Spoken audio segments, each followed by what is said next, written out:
York's only local show is back on its new home on York's only local station. Guess who's back? Back again. This is the Gary Sutton Show on WOYK. I'm back. Now, broadcasting live from WOYK's downtown York studios inside Wellspan Park, here's Gary Sutton. Good morning. It is a Tuesday morning. Make that a Wednesday morning here on the Gary Sutton Show. And it is April the 30th, 2025. You can bring my mic up just a little bit there, Mark. I am Gary Sutton, and Mark McKenzie is here this morning on the day after opening night here at Wellspan Park. Where the Revs won. I did. I got in about 11:35 last night. Well, and not a lot of sleep. And all. It's all right. Yeah, and a rain delay to boot. 47-minute rain delay as well. But 6,600 people here at the park last night. I think it was the largest opening day group that they've ever had here. Really? But it rained. I'll tell you what. The exodus was faster than you know. I tell you what, people were clearing out right and left very quickly. But a good time was had by all. Great pregame ceremonies. They brought the team in on Jeeps from the center field, and they had the big trophy in the opening front Jeep. Rick Forney was holding that up, and very cool. And everybody coming in last night for the game against Lancaster, and the Revs won last night 9-4. And so they are still undefeated so far on the season, and they look pretty good. I'll tell you what, this could be a really great year for the York Revolution, and we're looking forward to talking about that. Darrell Henry, unbeknownst to him, will join me this morning at 7:35. We're sitting there last night in the booth, and it comes up, hey, tomorrow morning, Darrell Henry will be on. And Darrell said, I will. I said, yeah, sorry about that. I just thought I'd tell you now. So Darrell's going to be on here this morning at 7:35 to talk about the game last night and all of what went on, including my 3 innings as play-by-play. Yeah. So we're going to get what do they call that? An out interview where they, you have an interview when you're coming in, and then you have a interview when outgoing. Yeah. Interview. Well, I think Franklin Roosevelt called the beginning of the Japanese attack as a day that will live in infamy. Yes. This was a night that will live in infamy. A night? Yeah, when I was there for 3 innings. And anyway, looking forward to that. So did you feel like you were like floating on the ocean with no... It wasn't bad. I really kind of, was pretty at ease, and thought it went okay. And he said, and of course, Darrell did like the ultimate psychiatrist. I said to him, how do you think it went? He said, how did you think it went? And then, all right. Usually when someone does that, then I become suspicious immediately. I said, I think it went okay. He said, no, I think you should be very proud. I said, oh, okay, fine. Yeah, I'm okay. You're okay. Yes. Anyway, our show brought to you by Barley Standard Law Firm, innovative legal solutions for your business. A law firm for today's business world. Check them out at barley.com, our presenting sponsor of the show, and very happy to have them aboard. Mark McKenzie is here this morning. I am Gary Sutton. Don't forget, if you're looking to get tickets for the Revolution, you can go to yorkrevolution.com for your ticket packages for the upcoming season. Not upcoming anymore, for the season now. I had to erase that out of there. But lots of great opportunities, including the Silver Slugger. You can tell I got to bed late. The Silver Slugger. Yeah, Slugger Awards, yeah. Slugger ticket packages. They're really good. Check those out. I will not be at Yanni's today, by the way. I'm going to be, I have to admit this, I'm going to be out on the golf course today. I know. What? Yeah, John Giambalvo and I are playing golf today. One of our sponsors. And, and John and I have been talking about playing golf for a long time, so I'm going to be out there today. But that is not a reason for you to duck Yanni's. They have the best gyros around, and you can head over there today to 310 Town Center Drive at the West Manchester Town Center. On Route 30 West. So you can do that. We've got a big show for you today. Lots coming your way as we'll talk about the Revs game last night a little bit. But today is National Adopt a Shelter Pet Day. Yeah, Adopt a Shelter Pet Day. Get someone else's problem.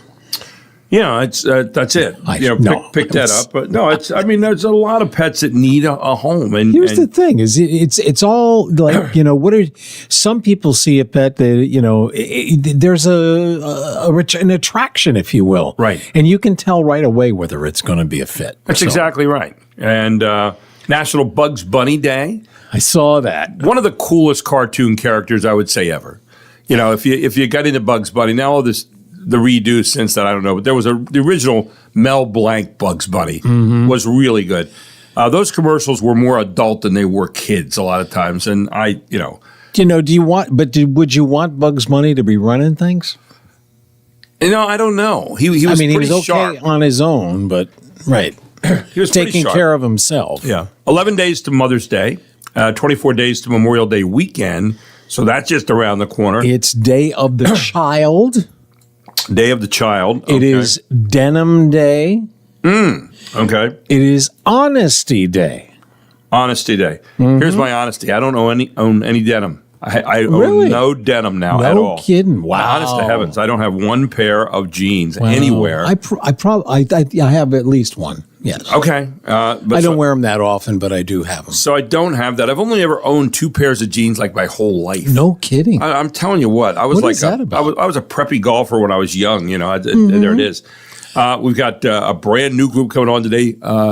Keith and Becky Rill of Medicare Solutions are going to be joining us today to tell us about a very good program that they run. They get into education about Medicare, and I think that's really a neat thing. Michael Gear with us this morning on a new study revealing adverse event 22 times higher than FDA approved drug label for abortion. Jeffrey Coleman at 7:05 this morning will be with us from Morning Light. And we'll have, let's see, who else is with us this morning? Daryl Henry at 7:35. He'll be a little groggy because he was up late last night as well. And then we have Ryan Fox on the economy. Always a fun time for him. And at 8:35, we'll have Steve Shetter in today on pests. And Julie Wheeler will join us this morning here, the President Commissioner of the York County Commissioners at 8:35, all here on the Gary Sutton Show on WOYK. So we are loaded for bear today, to say the least. It's also National Military Brats Day. You're one of those, right? I was. Mm-hmm. Yeah, you're a military brat. And National Mr. Potato Head Day. Oh, which is, you talk about, and as I think back on it now, you talk about when you know you're poor. My parents got me a Mr. Potato Head kit when I was a kid. I mean, first of all, you say, let's get him a potato. So if you say get him a potato, it didn't sound like a really good present. But let's get him something we can put eyes and stuff on. They gave you an orange for Christmas. Yeah, that's right. So I was excited about that, too. I never understood the orange and Christmas time thing. But the Mr. Potato Head... I think it was kind of a rare thing to have a citrus fruit in winter. Sure. So probably. Right. Probably happy. It was orange. Yes. It was pretty... The Mr. Potato Head thing, though, was like cheap. after you do the nose and the eyes. What do you got? Right. I mean, that's it. I mean, then you need another potato. Yeah, you need another, like Mrs. Potato Head. Yeah. And so you went and got that, and you say, oh, goody. Next thing you know. Yeah, so that took 10 minutes out of the day. And then the fries, the little ones. Yeah, the fries. But 10 minutes out of your day, and then what do you do with the rest of the day? Right. I mean, how many different, you put it with the eyes on backwards, or, come on. A stick, you could have fun all day. Yeah. My parents didn't fool me. No. I was scarred pretty much for most of my life over that, but can just now talk about it, frankly, after a lot of counseling. Anyway, maybe another pair of denim. I don't know, but the Mr. Potato Head thing really was bad. Hey, I saw a list this morning about outdated slang words that we still use often, and I'm trying to be hip as I get older. My wife is working with me on a regular basis to try to keep me hip and keep me up to date on all the words, but I keep slipping now and then. And you remember Dazed and Confused when Matthew McConaughey's character says, "That's what I love about these high school girls, man. I get older, they stay the same age." Well, the same can be said for your go-to slang. It stays the same age. Someone asked the internet, what outdated slang terms or words do they still use often? And you could probably tell how old people are by their responses. For example, here were some of the words. And You tell me if you still use these. Number one, gnarly. No. Guilty. I'm still using it. And Really? gnarly. Oh, yeah, I do. Stoked. I'm stoked, man. No. I don't use stoked. Sweet. No. Occasionally. Occasionally I will use that. Not much. Word. No. No, never. That's sick. Well, only when I'm referring to something that Has to is do with the actually bodily ill. harm. Yeah. Yes. Okay. Peace instead of goodbye. That left the building about the 70s, didn't it? It depends. Depends on the audience. Peace out. You know. Like, no. I'm just saying, like, if I was, leaving church or something, I might say peace. Here's one of the more interesting words that I've always found, dude, which is used as a verb. It's used Yes. as a noun. Dude. Yeah. Dude. No. But I don't use the word dude. First of all, unless it's referring to something having to do with a ranch in the West, then we'll talk about Yes. tight. I've never used the word tight. Tight. Tight. That was a new one to me. Tight. Okie dokie. Yeah, if I'm really feeling stupid or I'm out of my mind, I probably would use that. Okie dokie. Now we're cooking with gas. There's one. No. No. Can you dig it? No. No. Da bomb. Or it's No. thebomb.com. Really? It's thebomb.com? I can't even imagine thinking that, let alone saying it. Hella. Oh, hella, yeah. No. Yeah. Bee's knees. Way too old. Oh, yeah, Way really? too dated. Yeah, it's bad. Bogus? Maybe. Sometimes. Maybe occasionally. Yeah. If something is really bogus. Talk about dated. Whippersnapper. If I use the word whippersnapper, I'm going to look down and see if I have knee highs on with my pants. Home slice. Have never heard that. Yes. Home slice. Have you heard of that? Yeah. Your friend. Here's another one. Compadre. Smell you later. I've never heard that. Well, that's not really slang. It's like a joke. It's stupid. Smell you later. Why? Oh, really? They're mostly guys. Oh, snap. That sounds like a word that you're using where you're basically thinking another word, but you don't want to say it in public, so you say, "Oh, snap." I'm just It's saying. not that. It's that where someone has a witty retort. Oh, And then you saw that, and then your response might be, "Oh, snap!" yeah. A description of that Yeah. witty retort. Fetch. No, Totes. nope. Golly. Again, very dated. Nice. Oh, no. Geez Louise. Deb uses that all the time. Really? And it's like, who is this Louise? Do we need to call her? Yeah. And find out wait, what? To which Deb then rolls her eyes. Exactly. Yes, thank you. Someone said, I'm known as the right-on guy at work.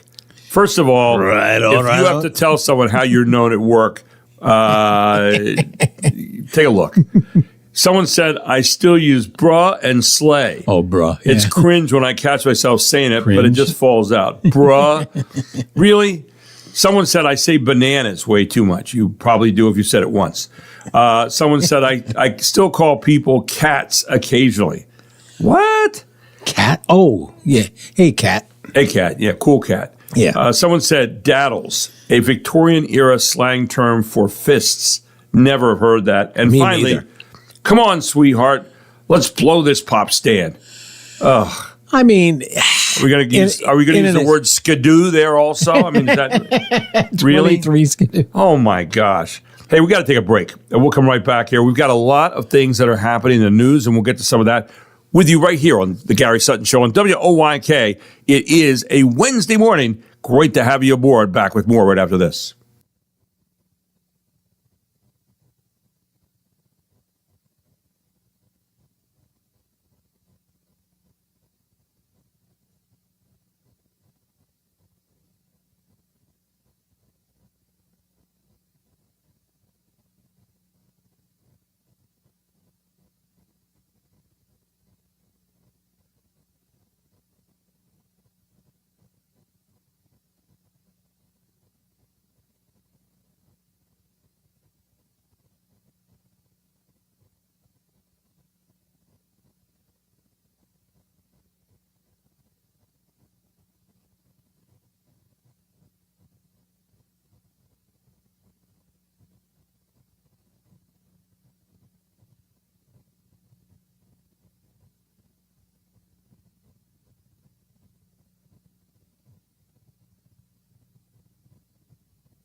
most effectual top cat.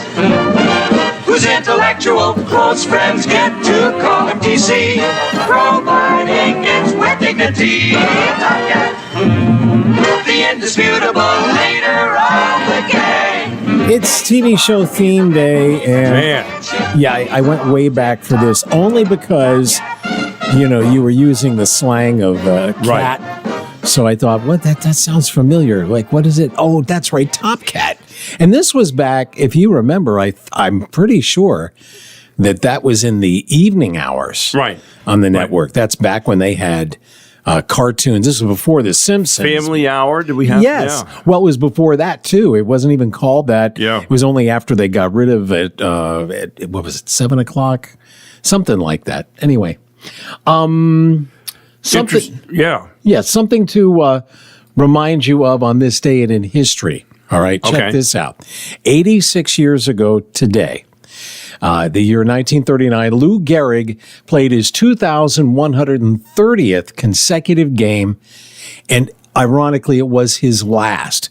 Of course, he had ALS, which ended up becoming named Lou Gehrig's disease, and he was getting weaker and weaker, and the next day, the day after today in 1939, he didn't play.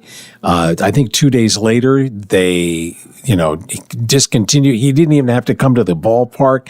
I mean, it happened so quick. And I thought, and I heard this commentary by Cal Ripken Jr., the man who broke that Iron Horse record, reflecting on Lou Gehrig and this date. This is really good. It's the saddest story in the world is that when he was still almost at the height of his game, that all of a sudden that sort of news hit him, and then his baseball career is virtually over. You start to think, what if that happened to you? What happened if you were given that sort of news? I don't think I had the capacity to understand what he was going through at the time. But I think the message about being the luckiest person, on the planet, I think resonates with all of us. Today, I consider myself the luckiest man on the face of the earth. I don't know if I could have handled it with the grace and dignity that he did, talking about it just being a bad break. That I might have been given a bad break, but I've got an awful lot to live for. Thank you.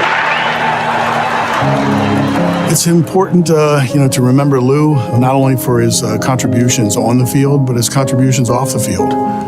He truly was a great player. He did it the right way on the field, but the impact that he has had off the field, a symbol for ALS, bringing that awareness to everyone. He handled that news, in a very unselfish way, and he became a model for everybody else. Amazing story, Lou Gehrig. And, how many of us, and I thought Cal Ripken said it very well, how many of us would take that opportunity to say, today I consider myself the luckiest man on the face of the earth? Really? When you're standing there knowing that you've got some disease that no one knows what it's about. He was the first one to really at least have it, and of course became named after him.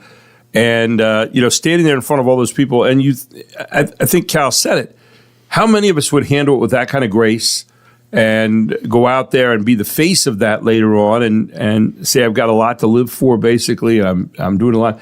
And I continue to marvel at people who are sick and who have various diseases now, who when you meet them, you wonder, they act like, oh, there's nothing wrong with me. My spirit's strong. I'm going forward. I'm amazed by people like that just about every day that I come across, and people who see the glass as always half full, not half empty. And I thought Lou Gehrig, in those words, said something that a lot of us would have had a tough time thinking if we were in his shoes. True. So a really interesting point. Hey, a local story here, sports related, has to do with Inch & Company and WellSpan. You remember back on September 12th this past year, Inch & Company broke ground on the proposed $38.5 million sports complex on the site of the old Central York School District's old football field, which is nestled right there by Interstate 83 and Route 30 in North York. And this has been something that's been worked on for a while now, where they're trying to have this big sports complex, similar to Spooky Nook over in Lancaster. And the event, I actually was at the event, big white tent erected, music blaring, refreshments served. This was an article by Mike Argento this morning in the York Daily Record. And the developer and WellSpan Health announced an agreement that resulted on the proposed 250,000 square foot complex being named the WellSpan Sports Center. Inch & Company entered into the union with WellSpan, investing a then undisclosed amount of money to put its name on the development. And at the time, Inch & Company and WellSpan expressed their commitment to one another, both believing that their partnership would be beneficial to both parties long into the future. Mike writes in the article, like a lot of marriages, the vows should have included the phrase, until lawyers do we part. WellSpan has filed for divorce at this point. Oh, no. Now, the suit that WellSpan put out on April 21st claims that Inch & Company has not lived up to their side of the agreement, has asked that the union be dissolved and WellSpan be granted the property. Here's what they said. This was a spokesperson, Ryan Quill, for WellSpan. Quote, after significant time expended in joint planning, we are disappointed this specific effort could not come to fruition. WellSpan spokesperson Ryan Quill said in a statement, under the contract between Inch & Company and WellSpan, signed in August of 2023 and attached to the lawsuit, WellSpan agreed to invest $10 million in the project, $5 million up front and $5 million contingent on Inch & Company securing financing from other investors by December 1st of 2024. That would be of this last year. If the deadline wasn't met, according to the contract, Inch would have to hand the property over to WellSpan. Now, Inch & Company allegedly did not make that deadline and has specified under the contract, WellSpan asked the developer to transfer the property, quote, pay all costs associated with the respective transfer, including without limitation transfer taxes, recording fees, and legal expenses, unquote, according to the lawsuit that's been filed. Inch & Company, the lawsuit asserts, has not done that. Quote, despite the express language of the agreement and the unequivocal nature of their obligations thereunder, the Inch defendants have refused to perform their obligations, unquote, pursuant to the agreement, the lawsuit states. Prior to filing the lawsuit, WellSpan's attorney, Harriet Franklin, sent a letter to John Inch informing him that WellSpan was, quote, exercising its right to receive a transfer of the property located at 275 East 7th Street, and that Inch under the contract was obligated to pay the cost of the transfer. So in other words, they get the property back, and then Inch & Company would have to pay the cost of the transfer back to them. Now, Inch's lawyer, Christian Miller, wrote that the company, quote, is willing to comply with the transfer notice and its contractual obligations, but only with two caveats. Inch requested that the WellSpan, quote, reimburse the developer for its costs related to the design of the subject project, unquote, quoting a total of $230,574.09. Inch would hand over the plans, permits, and approvals to WellSpan, which provide immediate value to the property. Inch also asked for an option to buy the property back from WellSpan, quote, if it is able to raise the funds needed for a viable project, unquote. That's according to Miller in the letter. The option would be valid for 2 years and include a purchase price of $5,230,574.09 to cover WellSpan's initial investment and the costs associated with planning and securing permits and approvals. So in other words, they want to buy it back at the amount that WellSpan paid into it already. WellSpan doesn't like that idea. WellSpan will not agree to Inch's request that WellSpan pay Inch for its costs related to property. And then what they say is essentially this. We might be able to get together again and settle on something else. It's not clear whether the lawsuit has derailed the project, but Inch & Company in a press release expressed its commitment to the project, calling the lawsuit, quote, a step back, unquote, and saying the company, quote, remains committed to moving this project forward with new partners who share its dedication to making a meaningful, positive impact on central Pennsylvania. The sports complex remains a top priority, said Inch & Company, and they look forward to continuing its work to bring the vision to reality. So how that's going to happen at this point remains a mystery, Mark. Yeah, more to come, I guess. And Mike will gear up next at 6:35 this morning as we take a look at the birth control pill. Is it more dangerous than people thought? We'll ask Michael about that from the Pennsylvania Family Institute when he joins us here on the Gary Sutton Show at 6:35.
That sounds an awful lot like Fantasy Island.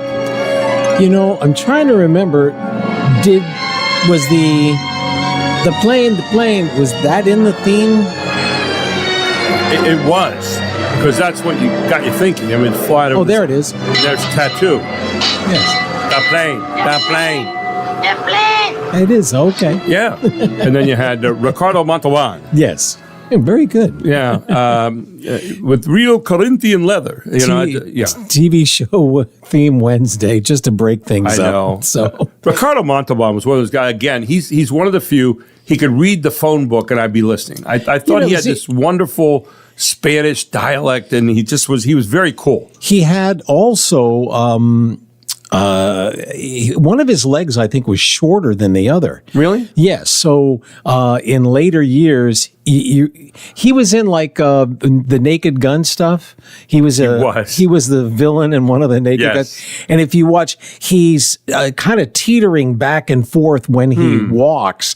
And I thought, he did a good job of trying to cover that up. Yeah. And of course, the way he spoke and the way he delivered his lines was, very captivating as well. So you weren't always paying attention. But obviously, I am the king of the little minute yes, exactly. examination. And of course, his greatest role was The Wrath of Khan. Yes. Khan! Well, I spit at thee. I throw my last breath at thee. I mean, it's like, who says thee at the end? Come on. But he was really good in that, too. So, yeah. Yeah, but more fun stuff to come. Thank you very much. It is what TV show Theme Day. Yes, which we love. By the way, Barley Snyder is our presenting sponsor, and when you talk about Barley Snyder, they're a strategically focused law firm representing business organizations and individuals in all major areas of civil law, with offices throughout Pennsylvania and Maryland. The firm's almost 130 attorneys provide innovative and effective representation to a wide range of clients in areas like banking and business, higher education, immigration, trust and estates, tax, senior living, healthcare, hospitality, ESOPs. It goes on and on and on. But what sets them apart is these people are really, really well-versed in knowledge and experience in a whole lot of different practice areas. And they believe that strong individual relationships and personal attention are essential elements in serving their clients, and they place great emphasis on a full understanding of each client's needs and objectives to provide the most effective representation. And they provide the kind of service their clients expect and deserve by working with a hands-on collaborative approach to legal representation. Barley Snyder Law Firm. You can find them barley.com. And right here in York, they're at 100 East Market Street in York. You can give them a call today at 717-846-8888. Open 9 to 5 every Monday through Friday. Barley Law Firm, proud sponsor here of the Gary Sutton Show, our presenting sponsor each and every day. Check them out. WOYK News Time is 6:38. Time now to bring in Michael Gear, president of the Pennsylvania Family Institute. Good morning, Michael. How are you?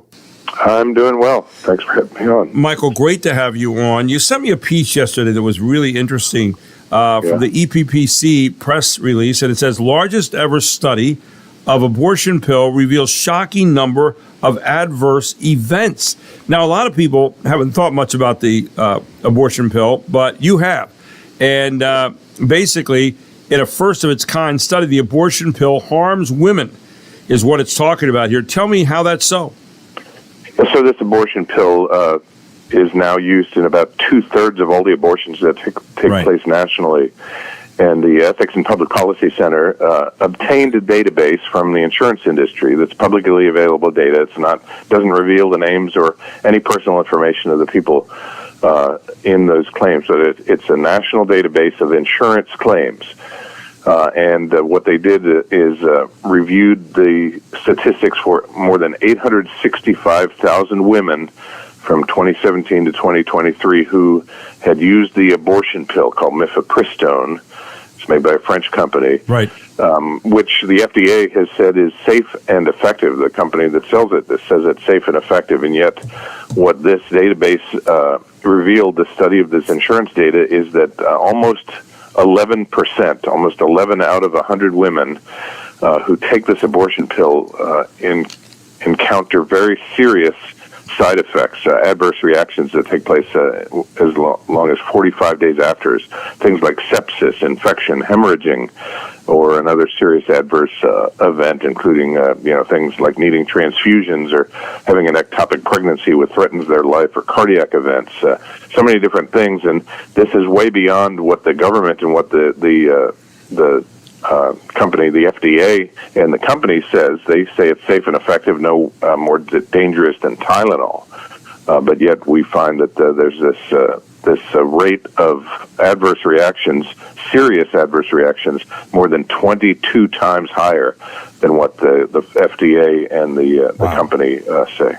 The president of EPPC said that this study is a statistical equivalent of a Category 5 hurricane hitting the prevailing narrative of the abortion industry. And, of course, this being the largest ever study of the abortion pill, is based on a HIPAA compliant analysis, of a health insurance claims database that includes, as you mentioned in the beginning, over 865,000 people who they've studied over a 6-year period. So not insignificant in terms of the numbers or in the results here. And so Danco Laboratories, which produces mifepristone, how do you say that? Mifepristone. I have to say that correctly 5 times real fast. Boasts that more than 5 million U.S. women have used the abortion pill since it was approved in 2000. So again, you're looking at numbers here that aren't just a couple thousand or anything like that. These are some pretty serious numbers that we're looking at.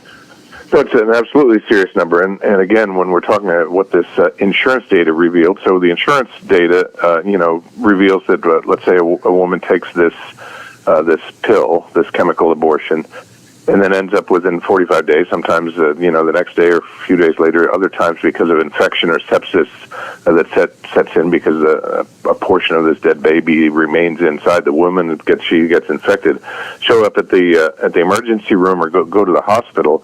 That then is an insurance claim because the insurance companies are then paying for it. So imagine, that's more than 1 out of 10 women who take this pill that are experiencing this kind of thing. Now, some people in the abortion industry say it's as safe as Tylenol. So imagine if Tylenol, if 1 out of 10 people taking Tylenol ended up filing an insurance claim, right? They take it off the market very quickly. Yeah, there's no question about it because of the danger that's happening. But because of the politics of this, what we've seen in the Obama administration and the Biden administration is a continual relaxing of any regulations on this pill. It used to be that you had to, if you wanted to, once it was approved by the FDA, which was a questionable decision based on what we know now statistically anyway, but it was approved, but you had to visit a doctor personally. They had to examine you. You had to be within a certain gestation period in terms of whether you would be administered this pill at all. What has happened over COVID, over the Biden administration, the Obama administration, is that most of those regulations have been taken away. So now that a non-doctor can prescribe it, so you can have a nurse practitioner, or other medical professional prescribe it, it can be done by telehealth. So you can be living in Utah or Mississippi or Texas or Ohio or whatever and get a doctor in India or in California or whatever to prescribe this thing and have it sent to you by mail. That happened with a young lady in Lancaster County. Ended up delivering a living baby because she took it. She didn't go to a medical professional. Ends up, giving birth to this baby and then burying it in the backyard. That was a news story just a few months ago. Yeah. So this is the thing about this pill. It's dangerous, and the FDA should take a complete another look at it and reinstate those guidelines, to say the least, if not prohibit it altogether. Something else that's really important to note here, I think, Michael, is chemical abortions now account for 2/3 of all abortions. I mean, we've thought about the Kermit-Gosnell types and the abortions that are committed at clinics, and yet 2/3 of the abortions now come from this way, through the chemical, through a pill. And so that, again, has changed kind of the landscape and all this, hasn't it? It absolutely has, and that's the situation. It's changed the landscape in a variety of different ways. Again, it's created this access that makes people think, well, it's no worse than taking a pill, or no more challenging than taking a pill. I'm pregnant. I'm not sure I want to be pregnant or whatever. Take this pill, end up in the hospital, end up severe bleeding. All of these kinds of things. 1 out of 10 women in that situation. But the other part of it is typically, groups like Planned Parenthood and things give you a little paper bag with the pills in it and give you some minor instructions about what to do, and then they end up the young women or girls end up at home, alone, dealing with all of the bleeding that happens with it. They end up seeing this baby, and they get no instructions, no help from Planned Parenthood. And I've talked to people who work at pregnancy resource centers. They're great resources, great life-saving resources. And they say they regularly are getting calls from women and say, I took one of these pills and now I'm bleeding. What should I do? Should I go to the emergency room? Or I just delivered a little baby. I see my baby. What should I do? And so the psychological effect, the effects on the conscience are severe as well. The abortion industry touts itself as saying that they care about women. If they cared about women, they would not be pushing for these lesser restrictions on this pill. They'd not be doling it out, by telehealth and all of these sorts of things. And they would think differently. They don't care for women based on what we see with these statistics. And the FDA and the folks in Washington need to take a strong look at this data, which is, it's just standard data from the insurance industry. This kind of data is available for purchase by, if you want to build a hospital in some town, you can look at insurance data and see how many claims are there. Do we need a larger cancer center? Do we need a bigger emergency room? All of those sorts of things. That's why this data exists, and this use of the data is very helpful in terms of seeing the dangers that come from this medicine. And I saw the Ethics and Public Policy Center have two suggestions at the end. Number one, they say the FDA should immediately reinstate its earlier, stronger patient safety protocols to ensure physician responsibility for women who take mifepristone under their care, as well as a mandate full reporting of its side effects. And number two, the FDA should further investigate the harm mifepristone causes to women and, based on any objective safety criteria, reconsider its approval altogether. So two pretty strong things here at the end that they want done. Final thoughts this morning, Michael. Well, I agree with those conclusions in that report, because the numbers, again, as I said, if people take a Tylenol, and pretty much any kind of drug that's out there has this level of side effects, not just side effects but adverse reactions, the FDA would certainly take a hard look at it and in all likelihood pull it off the market. Michael, thank you so much for the information this morning. Again, people can find this at the Ethics and Public Policy Center, and interesting survey, again, based on over 865,000 women over 6 years. Not inconsequential in terms of the numbers. Mike, thanks so much. Looking forward to talk to you again next week, and have a great rest of your week, okay? Thanks, Gary. We've got the same information on our website at pafamily.org. Outstanding. I'm just going to say pafamily.org is where you need to go for that information, and check it out. It is worth the time. Michael, always a pleasure. Thank you, my friend. Thanks, Gary. Yep. Michael Gear here on WOYK. We take a break. We come back with more. Mark has got tons of stuff for us. By the way, you can text our show with any thoughts you have today at 833-478-4729. And I'll have a question up at Gary Sutton's show on Facebook a little bit later on this morning. We take a break. We'll be right back. It is 6:48.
This is an NBC News special report. 7,382 days in Vietnam. Now from the NBC News Center in New York, here is John Chancellor. February the 12th, 1955 was the day American advisors were first dispatched to Vietnam. Today, 7,382 days later, was the day it ended in Vietnam for the Americans and apparently for the government of South Vietnam. It looks as though all the government Americans are gone, all the contract civilian workers gone, taken out by a fleet of 81 helicopters, guarded by 800 Marines on the ground and American planes and gunships in the air. About 900 to 1,000 Americans were taken out in 13 hours. At the same time, approximately 5,500 South Vietnamese were taken out. Yeah, it was on this date 50 years ago, the year 1975, the U.S. officially losing the Vietnam War as the South Vietnamese capital of Saigon fell to the communists who still control it today. They've renamed some of the cities, so it's not the same, but... Remember the pictures of people trying to climb onto the helicopters, yes, up the ladders and all that kind of stuff? I mean, it was just a desperate ending, did not look good at all, and just not good. Speaking of losing things, the strangest story of the week so far, and it's this is real. Okay. Have you ever lost something expensive after accidentally dropping it overboard while on a boat? Well, the U.S. Navy can totally relate to that now. The American government just admitted that the U.S. Navy lost a very, very expensive jet after it slipped off a moving aircraft carrier last week.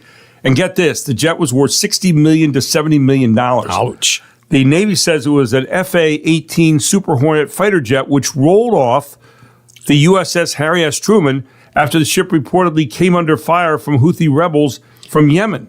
The carrier was deployed there, mostly just to deter the fighters, but that apparently didn't work because they started firing. And the ship made a hard turn to evade the fire, and that's when the fighter jet fell overboard and promptly sank to the bottom of the Red Sea. Yeah, so just picture you're on the road and you have to take a sudden turn and your soft drink in the island goes flying. Exactly. One sailor suffered minor injuries as a result of the incident, but thankfully there were no other injuries. Defense Secretary Pete Hegseth hasn't commented, but the Navy is investigating. $60 million plane. You'd think there'd be a parking brake on there. I don't know. I'm just... well, it must have been right on the edge. And but who are these rebels firing at an aircraft carrier? I know. I mean, like what are you looking at here? Why would you just keep rolling over them? Maybe, I don't know. Maybe take off and hit them a little bit. I don't know. I don't know if the Hornet. I know the Harrier is a vertical. That's why it goes straight up, and then you can take off. Yeah. Maybe they didn't. Maybe where it was parked, they didn't need much room. But that is one of the weirder stories that we've had in a long time. Well, until you hear this one. Go ahead. Okay. How many of you know of a neighbor, maybe it's yourself, that have a basketball hoop? Oh, yeah. Yeah. I mean, every other house had one in my neighborhood. So let's take a look at, well, it's gotten to the point where I think the law is involved. It's a common basketball hoop in a St. Louis Park, Minnesota driveway where Lily Moding's two young boys play that's now the focus of a legal dispute. I have a sense of dread because we've just been under attack for a year. In court documents, Julia and Fred Ramos, the new neighbors, want the family's hoop gone, citing safety concerns. In a battle that's gone from the zoning board to a restraining order that a judge tossed out to now civil court to prevent the boys from playing basketball in their own driveway. And it's just become very apparent that it's not going to stop. The Modings have opened a GoFundMe account for mounting legal bills. Jeff Manasso, Fox News. So, do I have this right? You have a basketball court in your own. I'm assuming, like on your garage or standing in your yard. I think in the driveway. Your property. You're playing on it. Maybe you have friends in to play like we used to do, and so somebody wants it gone. From your property. How do you work that? I just don't get that.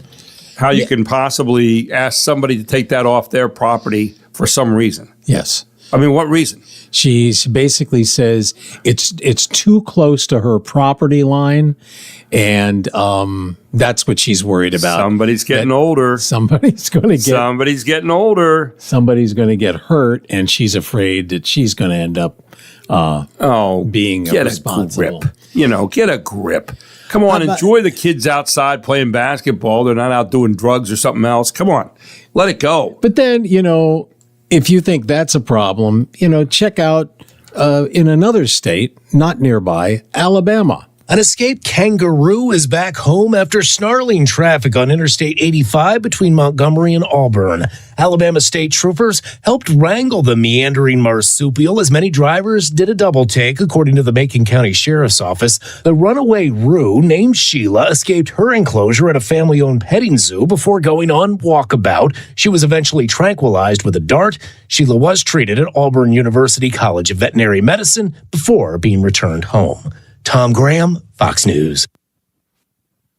And finally, this story this morning about paying it backward. You've heard of paying it forward, right? Well, where someone pays for the person behind them, that's paying it forward. It's nice, but it also puts them in a spot where they have to decide if they'll do it for the next person. Well, a woman is going viral on TikTok, so you know the story must be true, for sharing her experience of someone paying it backward. Her name is Samantha, and she was at a Dunkin' drive-thru last week, and when she pulled up to the window, the clerk told her the guy ahead of her who'd left told them that she would be paying for his order. In the caption, she said, "To the random guy in front of me who lied to the employee, I hope you have the day you deserve." Samantha later posted a follow-up where she clarified that she did not pay for his order, and the Dunkin' employees were very cool about it, even though they were frustrated that the guy had essentially stole his coffee. Wow. She said she was taken aback that someone would do that. She also shared video of her trying to restore goodness in the world by going back to Dunkin' and paying for the person behind her. Yeah. So there you go. There is some goodness out there, but there's also some idiots out there as well. Thank you. Yeah, that's what he gets. Yes. Anyway, when we come back, Jeffrey Coleman, co-host of Morning Light on Lighthouse TV. It's going to be at 9 o'clock this morning. Will join us to talk about the language that we speak here politically in this country. And he'll be doing that at 7:05. But first, we have a news update at the top of the hour. WOYK News Time is going to be in about 9 seconds as I draw this out carefully. It's going to be 7 o'clock. This is the Main Street of America and York County, all here on WOYK.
York's only local show is back on its new home on York's only local station.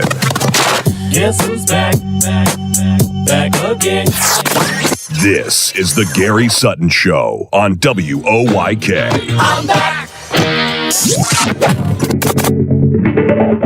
Now, broadcasting live from WOYK's downtown York studios inside Wellspan Park, here's Gary Sutton.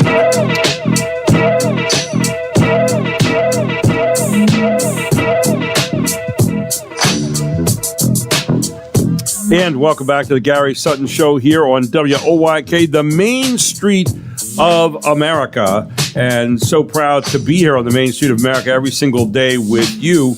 And this hour being brought to you by Medicare Solutions. Keith and Becky Rill are ready to help you right now with Medicare Solutions, and they're going to be talking to you this hour about that. And looking forward to hearing from them this morning about what they do. They're insurance brokers that specialize in working with those who are or are becoming Medicare eligible. You'll hear from them later on in the hour. Also, Barley Snyder Law Firm, our presenting sponsor. Barley Snyder, strategically focused law firm with representation for businesses, organizations, and individuals in all major levels and areas of civil law.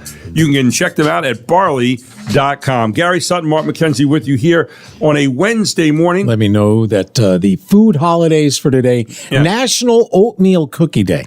Well, that's always good. I like oatmeal cookies. Homemade better. Yeah. Just better. Just better. And it's also National Raisin Day. Okay. How do you feel about raisins? Well, raisins go in oatmeal cookies, don't they? They do. I have a feeling, I don't know if it's connected or not. Huh. So it could be. I mean, it sounds to me like conspiracy theory. That probably well, it said, did I say oatmeal raisin? Oatmeal. You just said oatmeal cookies. Oatmeal cookies. So it's possible that there are no raisins in it. But raisins are not an unwelcome accessory. You need to have it. Yeah. Don't you need to have it? I think so. But how do you feel about raisins in general? Like thrown into a salad or... Throw them on some cereal, little extra raisins there on the you Raisin go. Bran. Yes, absolutely. That's become kind of a recent addition for me on salads. So raisins on salads and cran raisins. Cranberries, yes. All that stuff. Yes. So... Yeah, so look at you expanding. I'm just telling you, I've become a Renaissance man. I really have. Anyway, with that, we turn to Jeffrey Coleman this morning, who is a co-host of Morning Light, along with Deborah Pinkerton. They're on at 9 o'clock every weekday morning on Lighthouse TV. You can find him here at Channel 49. He's also the principal at Churchill Strategies. And with all that having been said, he's a good friend here this morning. Good morning, Jeffrey. How are you? Good morning, my friend. Jeffrey, good to hear your voice. Yeah, good to hear yours as well. And I was reading this federal government scrutiny of Harvard University is intensifying.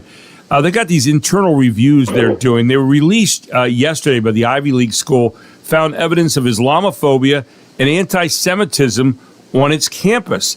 And one report revealed that nearly half of Muslim students and staff have felt unsafe on campus since the Hamas war broke out on October 7th a couple years ago. The other described instances of Jewish students hiding their identities or taking leaves of absence to avoid harassment is also true. Both reviews offered comprehensive, sometimes contradictory recommendations, which Harvard's president, Alan Garber, who is Jewish, said he was committed to taking seriously. He said Harvard cannot and will not abide bigotry, he said in a statement. The findings validate some of the concerns leveled by the Trump administration's anti-Semitism task force. The interagency group froze billions of dollars in federal funding for the university on April 14th after Harvard refused to comply with a series of unprecedented demands to overhaul its admissions, hiring, and teaching practices. I wanted to look at that with you this morning a little bit because you get into a whole range of things here from freedom of speech to, who's going to take away the money from Harvard. They get not an insignificant amount of money each year in the billions from the federal government. And I just wondered how you felt about that in terms of the government looking into this and taking away money from universities here in this country. And who's right and who's wrong on this, if anyone is. Your thoughts?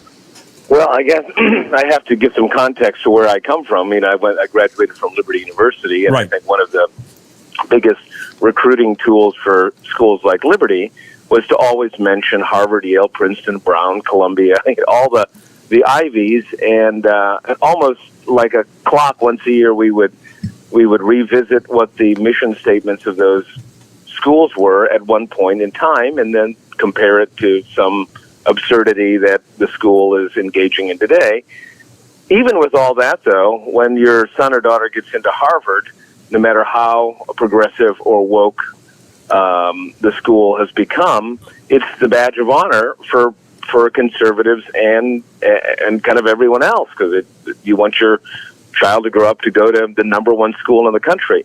I think we have a real challenge in what we determine is a good education, that we're not looking at well-formed, well-trained minds that appreciate truth, goodness, beauty, are going to grow up to be good citizens. Our definition and our standard as parents, as tuition payers, is very different. And it's almost like Harvard is the Bentley or the Bugatti. And so, hey, you may come out of your school with a great education. You may be a good husband and a father, but you're not driving the Bugatti. So we put up with a lot in the name of elite education in America, because it's a kind of the golden chalice we want to preserve. I think that's dangerous, because it appeals to the wrong things in us. So when Harvard is kind of in the political crosshairs, there's a lot of kind of, I would say, inconsistency on both sides, because so many of the people that are even criticizing Harvard are criticizing their own alma mater, but they're very proud of that seal of approval. Yeah. It's a tough one. One of the interesting things I find here is this, and there's a lot of facets to this particular case and these types of cases with Harvard and Columbia and other schools around the country. Yeah. Because what they say is, all right, the administration is going to pause funding to Harvard, and then Harvard would point to, okay, you got a lot of key research projects like a study on Alzheimer's disease and cancer treatment, and that's going to bring all that to a halt. So in other words, you're kind of in a way, if you look at it from one point of view, holding people to hostage and saying, okay, you've got to give us that money because we're helping out on Alzheimer's disease and cancer research, even though we're acting in a negative way toward other people that go to our cancer or go to our campus, and maybe are keeping people from the right to practice their education there on campus. So you have these two things that play right there in the same sentence, right? Yeah, taxpayer money is always the cudgel that's used on the left and the right. To bring up my alma mater again, Liberty. One of the scary things for a school of that size, Liberty's a big school, and it's NCAA Division I in men's and women's sports. So, of course, when you're talking about federal funding for a school or student loans, and a Liberty is not generally going to be compliant with a progressive agenda for education, so that meat cleaver of the federal government to cut off your funding is always kind of dangled over your neck. And but Christian schools right now are not willing to break free of accreditation and create their own accreditation, but that may come to it. So it's a both sides thing.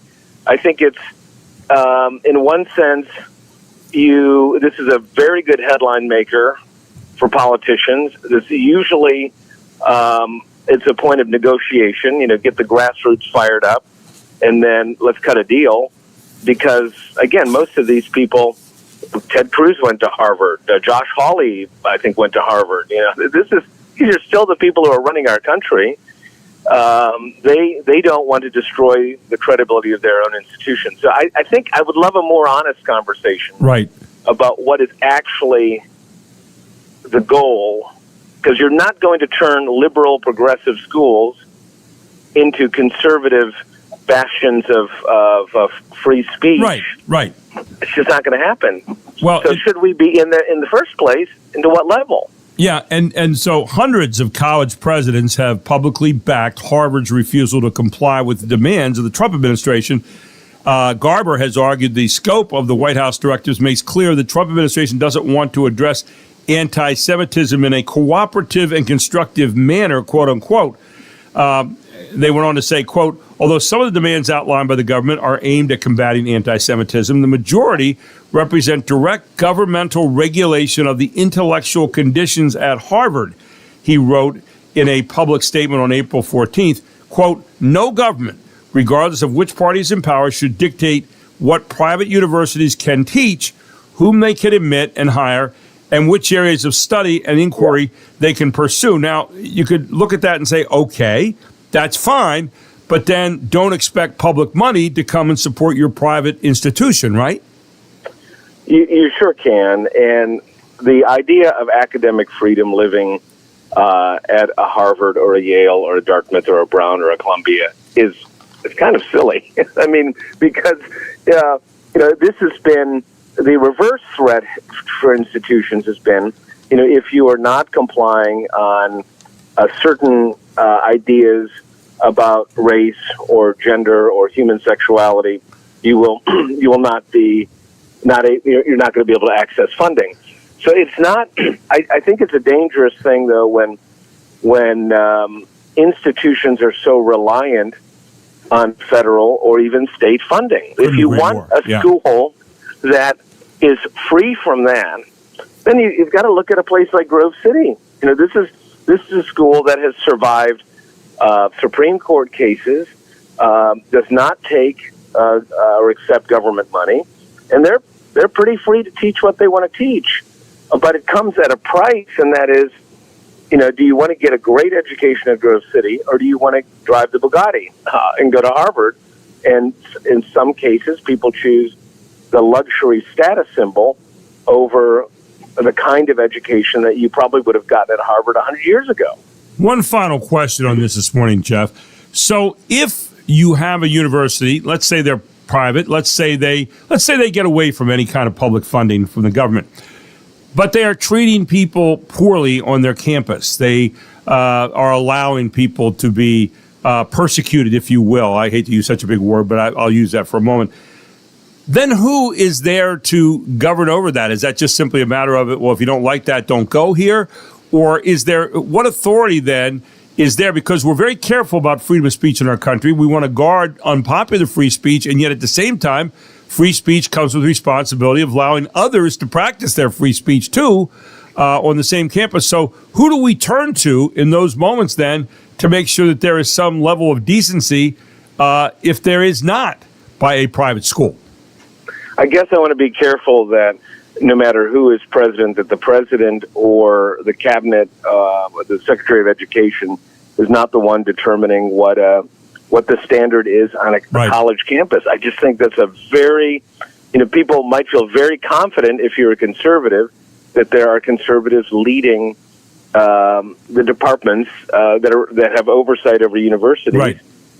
But every 4 years something happens.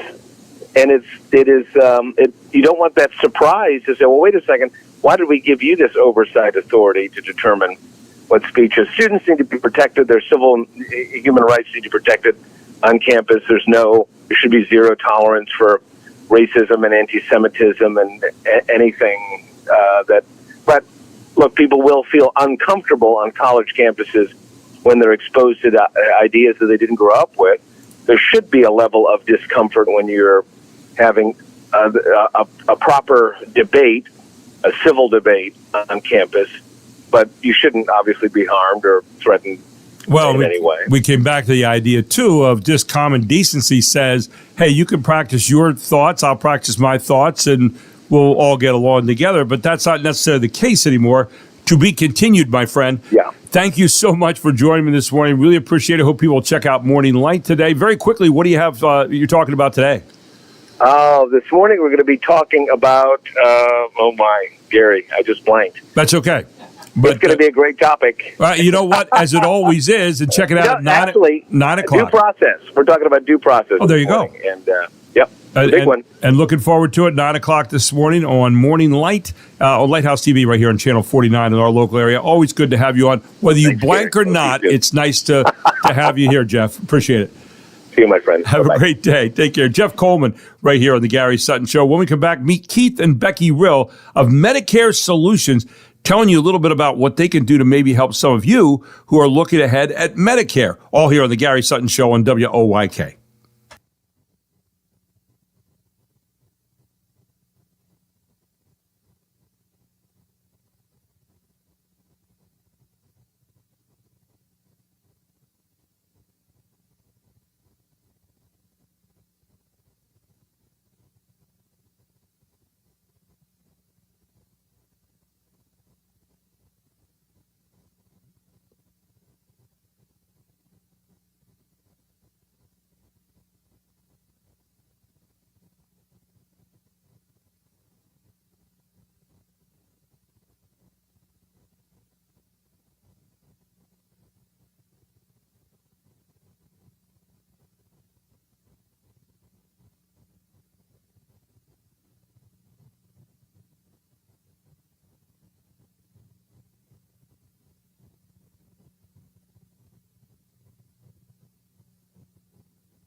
Fox Sports Update. Luka Doncic has stepped up to help his new community. The Lakers star donated $5,000 on Tuesday to cover the entire expected cost to restore a vandalized mural of Kobe and Gigi Bryant in downtown Los Angeles.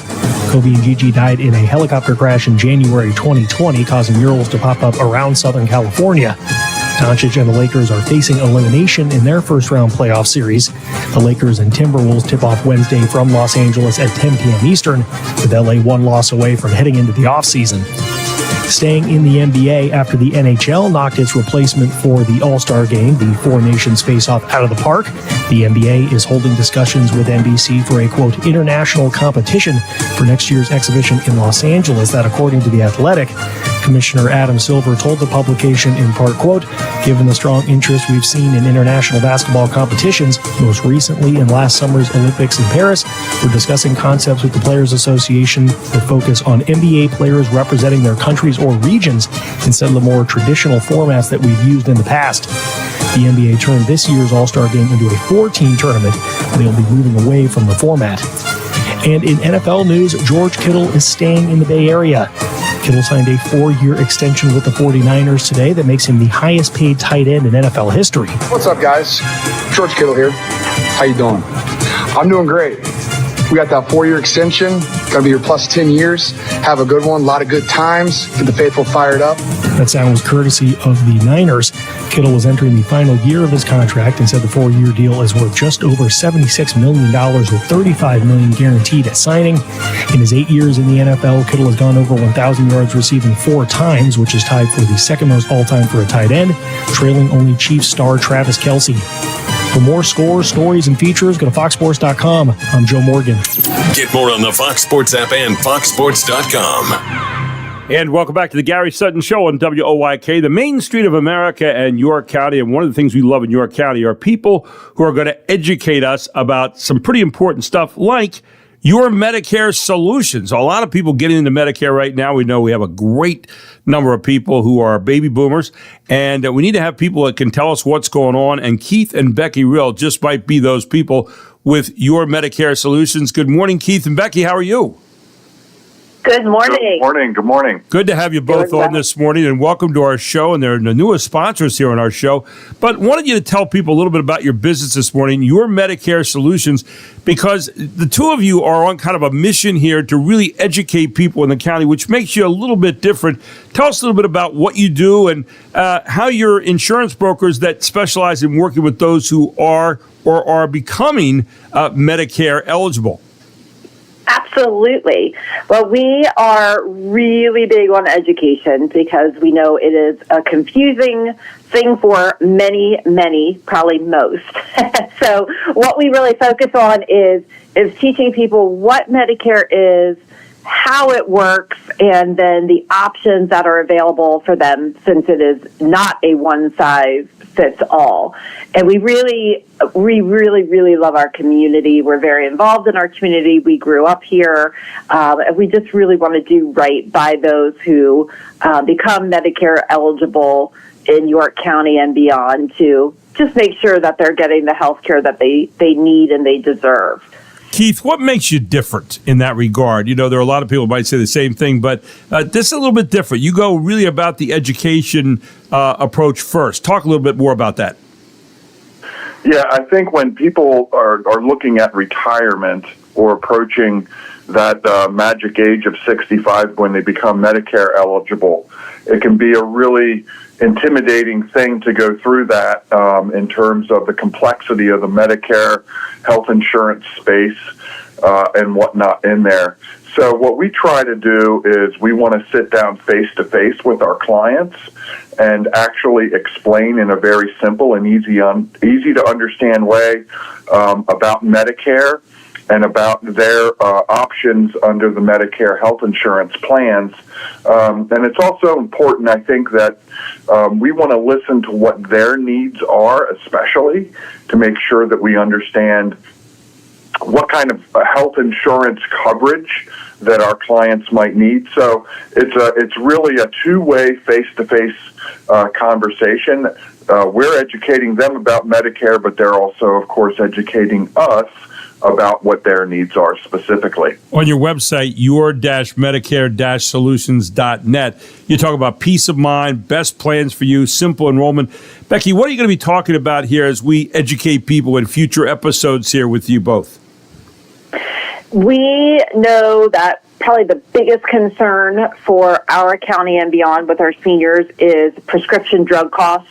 So Keith and I really dug into different saving strategies. So just want to educate people that they know that their Medicare drug plan is one way to get their prescription drugs. It's not the only way. And then, of course, we'll talk about the future of Medicare supplements. They are rapidly changing, especially with costs.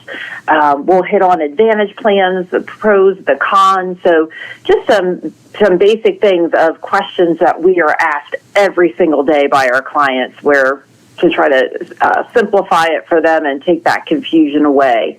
Yeah, with Medigap and Medicare Advantage plans, prescription drugs, there's a lot out there for people, and it's tough to navigate that if you really don't know what's going on. Keith, how can people make an appointment to talk to both of you or one of you at a time in terms of getting some information going on this? The best way to do that is to call us at 717-487-4382. That's our main office number. And you can call us today to schedule an appointment to meet with us to talk about your Medicare options and to learn more about the Medicare health insurance options. And again, in the meantime, go to your-medicare-solutions.net. Becky and Keith, we're looking forward to talking to you and educating people here in York County and the surrounding area about all their Medicare options, because certainly it's a daunting world right now with change all the time, and it's good to have some Medicare specialists who are willing to share their time and their expertise with us. Really appreciate both of you joining us here on the Gary Sutton Show. It's great to have you aboard. Thanks so much. Thanks, Gary. Becky and Keith Rill here, your local Medicare specialists. And again, go to your-medicare-solutions.net and check them out. If you're in a world there where you're already in Medicare or you're about to go into it, it's good to know people who know what they're talking about. Believe me, Keith and Becky are two of the very best in the area, and we're so glad to have them as sponsors right here on the Gary Sutton Show. We take a break at 7:30, and at 7:35 when we come back, we have a lot more coming your way here on the Gary Sutton Show on WOYK. Daryl Henry just around the corner, the voice of the revolution on last night's game, right after this.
It is TV show theme Wednesday, and boy, I'll tell you what. Starring Jim Neighbors as Gomer Pyle. Also starring Frank Sutton, Sergeant Uncle Carter. Frank. Is that Uncle Frank? Is he related to you? No, he's not. Gomer Pyle, Jim Neighbors playing Gomer Pyle. What a show! I had forgotten about that. My dad loved that show. Yeah, I think it was just a prejudice over having a Sutton in it. I think that's Is that what it was? I'm pretty sure that was it. But I'm surprised when you call him Uncle Frank. Uncle Frank, Yes. yeah, Uncle Frank. But yeah, that was the Gomer Pyle. What was it called? The Gomer Pyle It show. was Gomer Pyle USMC. USMC. He was, And in it was a Marines. great, when you think about it, the Vietnam War was on. Right. And here was kind of a wholesome show, if you will. Yeah. But also it was a great commercial for the Marines. Yes. Remember when he would sing The Impossible Dream? Yes. Yes. Yeah. It was cool. You saw Gomer Pyle. You saw this kind of like I don't know, good old boy from the backwoods, and then he'd sing. He had this unbelievable voice, and he'd sing on shows down there and say, "That's really coming out of that guy." Which it's hard to believe, but I wouldn't doubt that that's where that NBC show. What is it? Where The Voice? No. The other one where people come out. America's Got Talent. That's it. Yeah, and that's where you find the Jim Neighbors of the world. Yes. And you see these people walk out of the stage, and they're standing there, and they're like kind of unassuming. You go, oh. Yes. And then all of a sudden, here comes this, my what? gosh. It's so talented. That's right. Maybe they'd say that about us if we went out there, Mark. I doubt No. They'd say it about Daryl Henry when they hear Yes. his voice. He is the voice of the revolution, and he joins us this morning. Unbeknownst to him last night, he was going to join us this morning. Then there was a commercial keep on, and he said, I'm on your show tomorrow? I said, oh, something I've been meaning to tell you. And with that, here is Daryl Henry this morning, the aforementioned voice of the York Revolution. Good morning, my friend. How are you? Good morning. At least it wasn't a bad thing that I found out. No, it was a good thing. It was like a bad thing would have been like you owed me money or something, and all that. But we were sitting there in the booth last night, and you looked at me and said, "Oh, I'm going to be on." Yeah, would have been nice of you to ask, but anyway, great to have you in this morning. So, opening night of the Revolution here at home last night, and so what? You've been to 18 of these things. Believe it or not. Yeah. So last, and people didn't know this, Mark, but last year on opening night, the Revolution were no hit by Hagerstown, which was like one of the newest teams in the league. Wow. And you and I could have hit off Hagerstown, but it was a no hitter that night. So I turned to Daryl. I said, I hope this isn't like last year, and he kind of cringed and looked down, and but it wasn't like last year at all last night. Daryl, talk a little bit about last night's opening night here at the stadium. Yeah, well, I mean, first of all, just starting with the ceremonies, I would put it up there with the best opening days that we've ever had. And, straight from the planning of videos that would give you chills from the memories of last year and the ring ceremony, all the way to the flyover that was timed perfectly at the end of the national anthem. And I've got to tell you a little behind the scenes thing with that. The flyover is going to happen at a certain time. You better be ready when that happens. That's so right. All the other 100 things that are going on, they're going to fly over when they're going to fly over. So I got to give huge props. I don't want to leave anybody out, but Sarah Daly, our assistant GM, Cody Bannon, our director of marketing, everybody involved with the show absolutely nailed it last night. And if you didn't have chills, if you didn't pinch yourself in that moment, you didn't have a heartbeat. I mean, it was unbelievable. And then, announcing in front of 6,600 people that Rick Forney had signed a 4-year extension earlier in the day. Just one of the coolest opening ceremonies.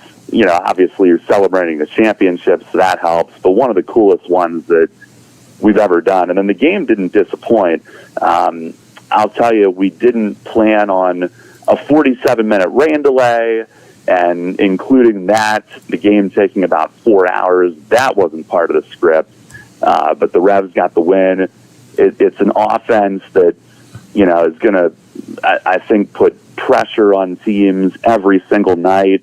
You saw that at the top of the order last night. Tomo Odosaka, our leadoff guy, was 4 for 4 and on base 5 times, 3 runs, 3 steals.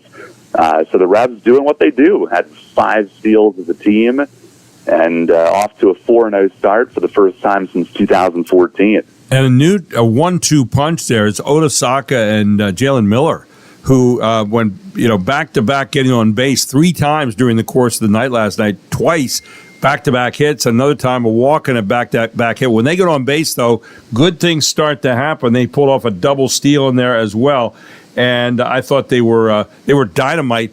Those are the first 2 guys you're going to visit with when you're playing against the Revs, and they're not necessarily a welcome addition to the party, are they? And you're the other team. No, yeah, enjoy that. I mean, if they get on base, they're going to run, and all of a sudden, I mean, it was an infield hit that started things last night. Then it becomes a double steal. All of a sudden, you're set up for at least a 2-run inning. And I'm thrilled for Jalen Miller because a couple of years ago, he was here. We had high hopes for him. Got off to a slow start.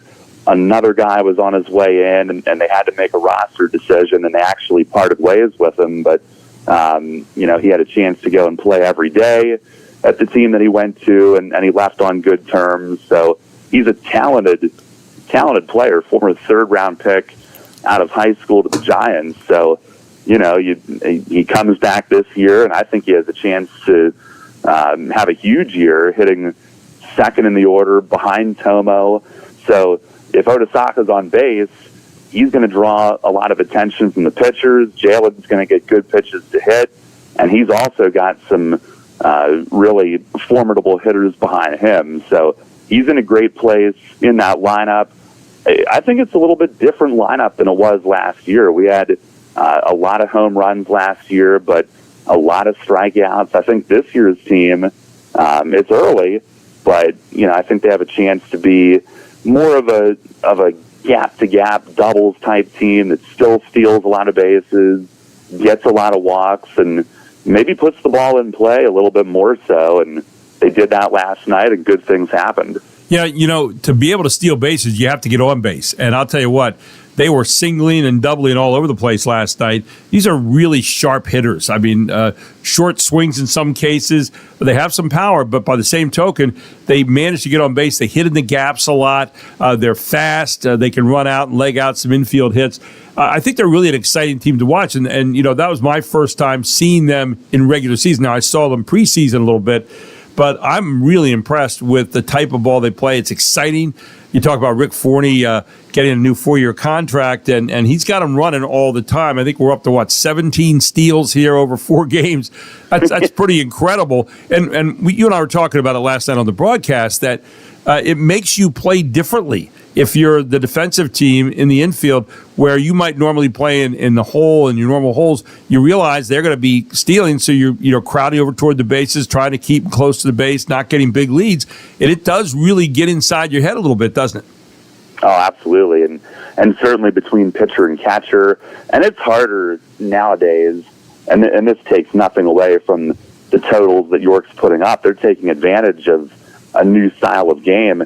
It's harder nowadays with the limited pickoff attempts, the bigger bases, things like that, to control the running game. So, the game's changed a little bit over the past few years. I think Rick has done a fantastic job of adapting to that with the players that he signed.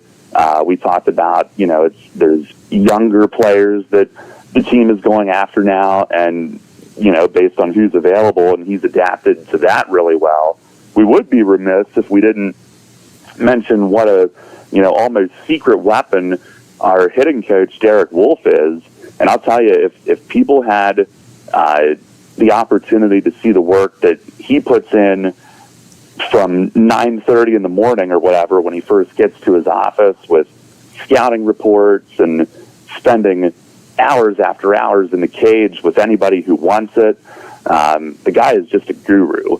And we had a completely different team in 2023 that put up a huge offensive season, to a whole new group in 2024 who put up a record-setting season, to a whole new group this season that's off to a great start. So they have something special brewing between Rick and Derek Wolf and pitching coach Joe Harris. And, we're kind of privileged to be in the seats that we're in to watch it every night. Yeah, it was fun to be back in a seat with you last night. 16 years I took a break, and I told people, I said I kept trying different keys, but I couldn't get them in the door. It was locked, and finally last night I found a new key that would get in there, and you and I got together again. It was a lot of fun. Like old times when we started this back in 2007 to 2009, and it was fun. And, of course, we were kidding yesterday morning in the show, Mark and I did my first play-by-play ever in baseball. And I was kidding some friends yesterday. I said, well, Darryl said, you're going to do the fourth, fifth, sixth inning play-by-play. And I said, well, yeah, but there's only one problem. And you said, what? And I said, well, I've never done it before. So I did my first 3 innings last night. I was a little shaky, but I think I made it through okay. I was very proud of you. I enjoyed being next to you, listening to that.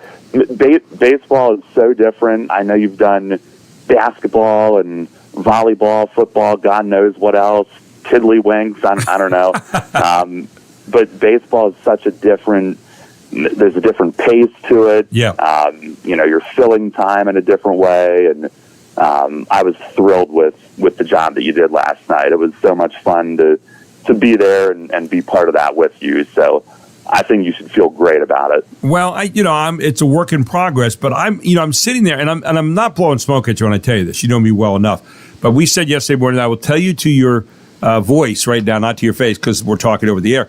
But I will tell you, you're as good as any major league team I've ever heard in terms of a broadcast team, and you just do a great job of coloring the game.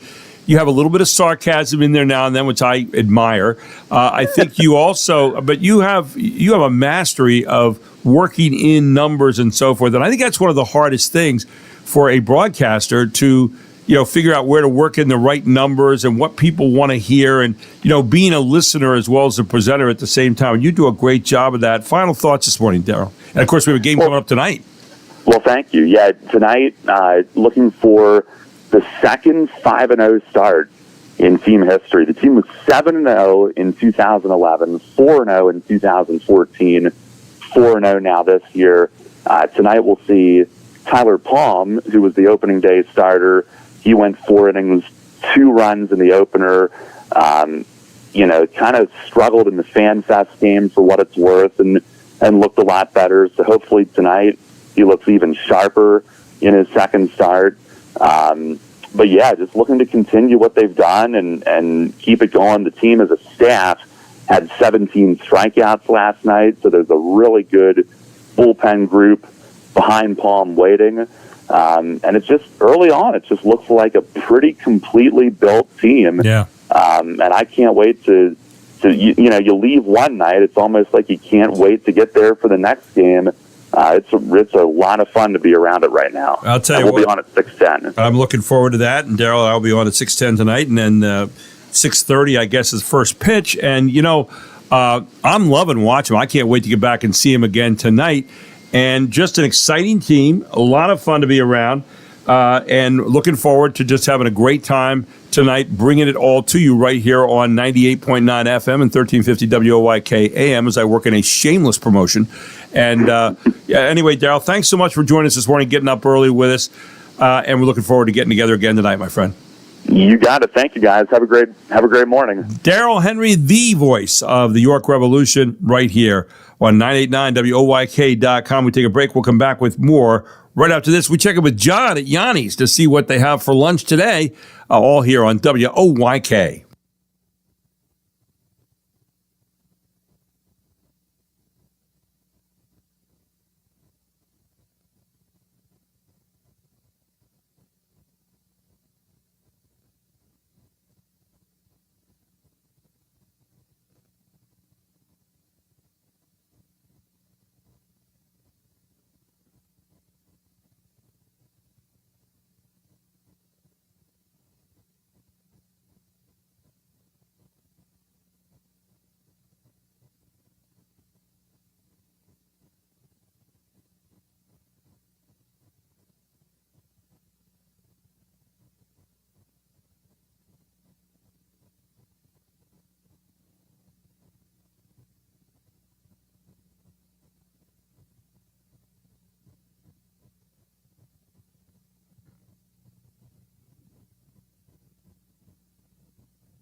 1762. In the aftermath of the French and Indian War, France loses the Louisiana Territory to Spain. When Spain returns the land to France in an 1801 treaty, Americans worry about what the aggressive Napoleon Bonaparte might do with it. In response, President Thomas Jefferson orders U.S. Minister Robert Livingston to negotiate the purchase of the strategic port of New Orleans from the French. When France offers to sell the entire Louisiana Territory instead, Jefferson moves swiftly to close the deal. On May 2, 1803, the United States signs a treaty with France, acquiring the Louisiana Territory for $15 million. The land deal doubles the size of the United States, adding 828 million square miles to its territory. At a cost of less than 3 cents per acre, the Louisiana Purchase becomes one of Thomas Jefferson's most notable achievements as President of the United States. Yeah, it was 222 years ago today. On this date, 1803, France agreed to sell all that land. Yeah, it was around 4 cents an acre. Yeah, it was not a whole lot. And one of the things that was a problem for Jefferson in that was he was a strict constructionist of the Constitution, and nowhere in the Constitution did it ever say the United States could purchase land. And so he had a tough time with that. So when Livingston went out and negotiated the whole thing and brought it back to him and said, what do you think? You know, ended up adding like 15 states to our union. And Jefferson in that situation went against his normal beliefs of strict constructionism and said, okay, I guess it's for the benefit of the country, and kind of broke with his own philosophy. By the way, this hour being brought to you by Your Medicare Solutions. You can find them on the web at your-medicare-solutions.net. For peace of mind, best plans for you, and simple enrollment with Becky and Keith Rill. Check them out. You can give them a call today at 717-487-4382, or you can email Rill, R-I-L-L, at your-medicare-solutions.net. They're going to be on with us every week. We turn right now to John Palatzopoulos. I'm going to say that real fast 5 times, who joins us this morning from Yanni's. And Yanni's has got it going on right now with a Mediterranean diet. John, good morning. How you doing, my friend? Good morning. Very good. And yourself? Well, we're doing pretty well. So 310 Town Center Drive is the latest that you've added here in York County, but you're about to add another Yanni's out on the east side of town. Tell us about that as well. Yep, that one's coming along pretty quick. Just waiting for a couple final inspections, and we'll be opening here in a couple weeks. Yeah, the old Five Guys over there in the Best Buy shopping center, and that is where the new Yanni's is going to be. So you people on the east side can experience what people on the west side already know, that this is the best place for the Mediterranean diet and the best place for the best gyros. I say gyros. I know they're known as gyros by most people, but let's put it this way. Great big sandwich, right, John? Tell people a little bit about how you make these gyros and what makes them so special. Yep, so it's freshly shaved gyro right off the spit there with fresh lettuce, tomatoes, onions, and our homemade tzatziki sauce and a grilled pita. Yeah, the tzatziki sauce is some of the best I've ever had. I'll tell you what all goes in the tzatziki sauce? I think are there cucumbers in there somewhere? Yep, you got Greek yogurt, cucumbers, dill, and some other spices there. I'll tell you one of the great things about eating Mediterranean food and Greek food is that it's so healthy. And a lot of people aren't really aware of just how healthy it is, right, John? Yep, it's very healthy, yep. And that's why all the people you see from Greece normally are very thin people. I mean, they're and good-looking people, too, like your family, John. I mean, you've got Amanda there. You've got your mom, Maria, your dad, Chris, all the kids. I mean, the picture of health. But you've talked about one of your favorites out there is a souvlaki, where you put chicken on a stick or pork on a stick, and it maybe even put it on a salad. You've got some great Greek salads there. It's just a wonderful combination, right? Yep. So you can pair that right there, like you said, with a salad or with a gyro bowl, or you can make it into with swap out the meat. Now, there's one other thing that you make there that I'm not sure people can really copy, but they are some of the best fries that I have ever had in my life.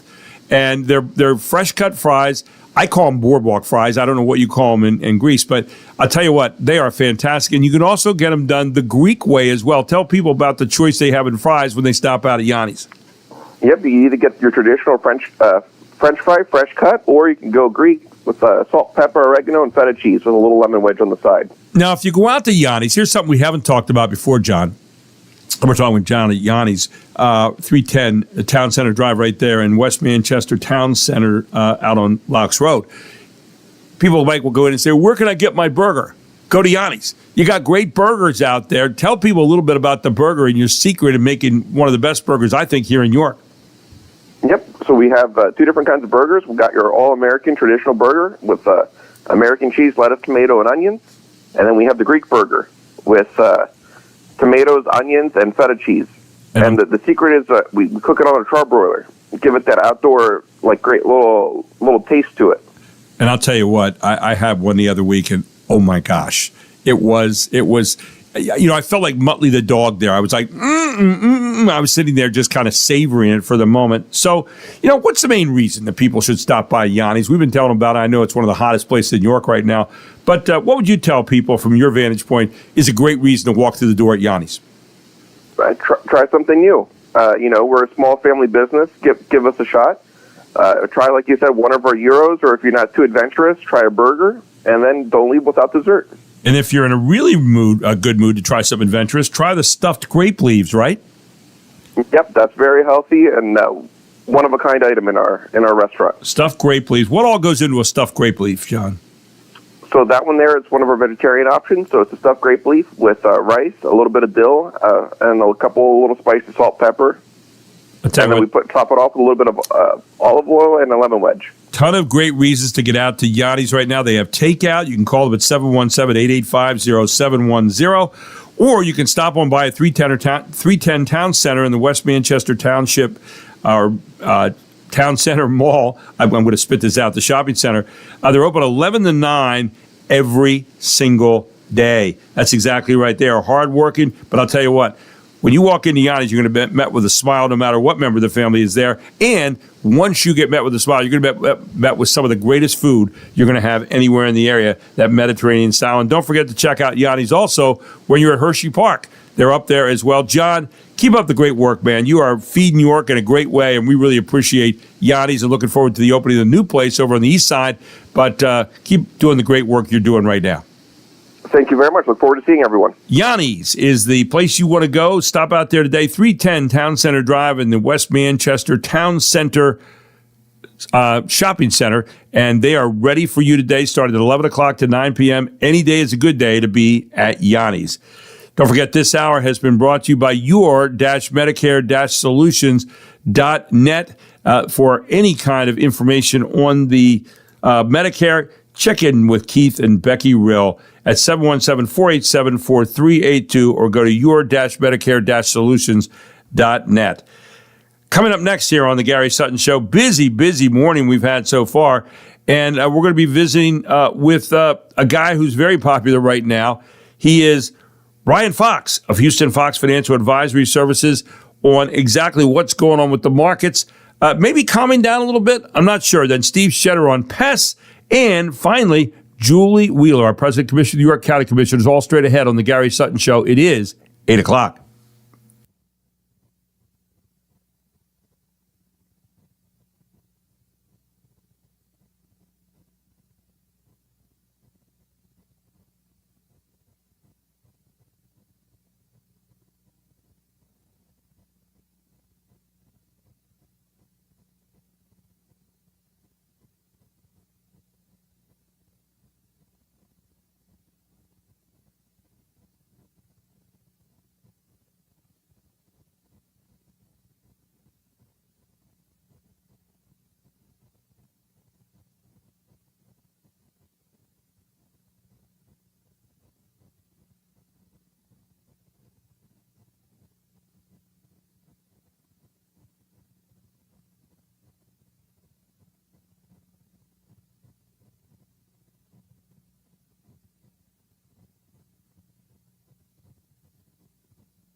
York's only local show is back on its new home on York's only local station. Guess who's back? Back again. This is the Gary Sutton Show on WOYK. I'm back. Now, broadcasting live from WOYK's downtown York studios inside Wellspan Park, here's Gary Sutton. Bubbly and happy on a Wednesday morning. I am Gary Sutton. This is the Gary Sutton Show, the Main Street of America in York County, brought to you by Barley Snyder Law Firm. You know, at Barley Snyder, they find it important to keep their clients informed of relevant industry information, including changes in laws and regulations that may directly affect their organizations, and they do it well. Check them out at barley.com/our-insights, and they can keep you up to date on all of some of the changes in various businesses. So they are a presenting sponsor.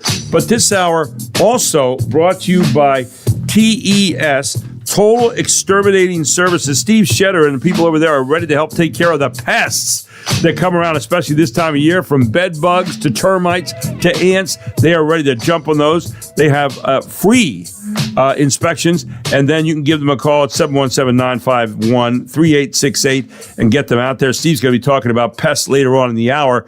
And no, not that pesky neighbor, but the kind of pests that we don't like in our house at all. Hey, I put a question out this morning at Facebook.com at the Gary Sutton Show. What is the most popular slang word that you use in your daily conversation? And people are jumping in on that right now, Mark.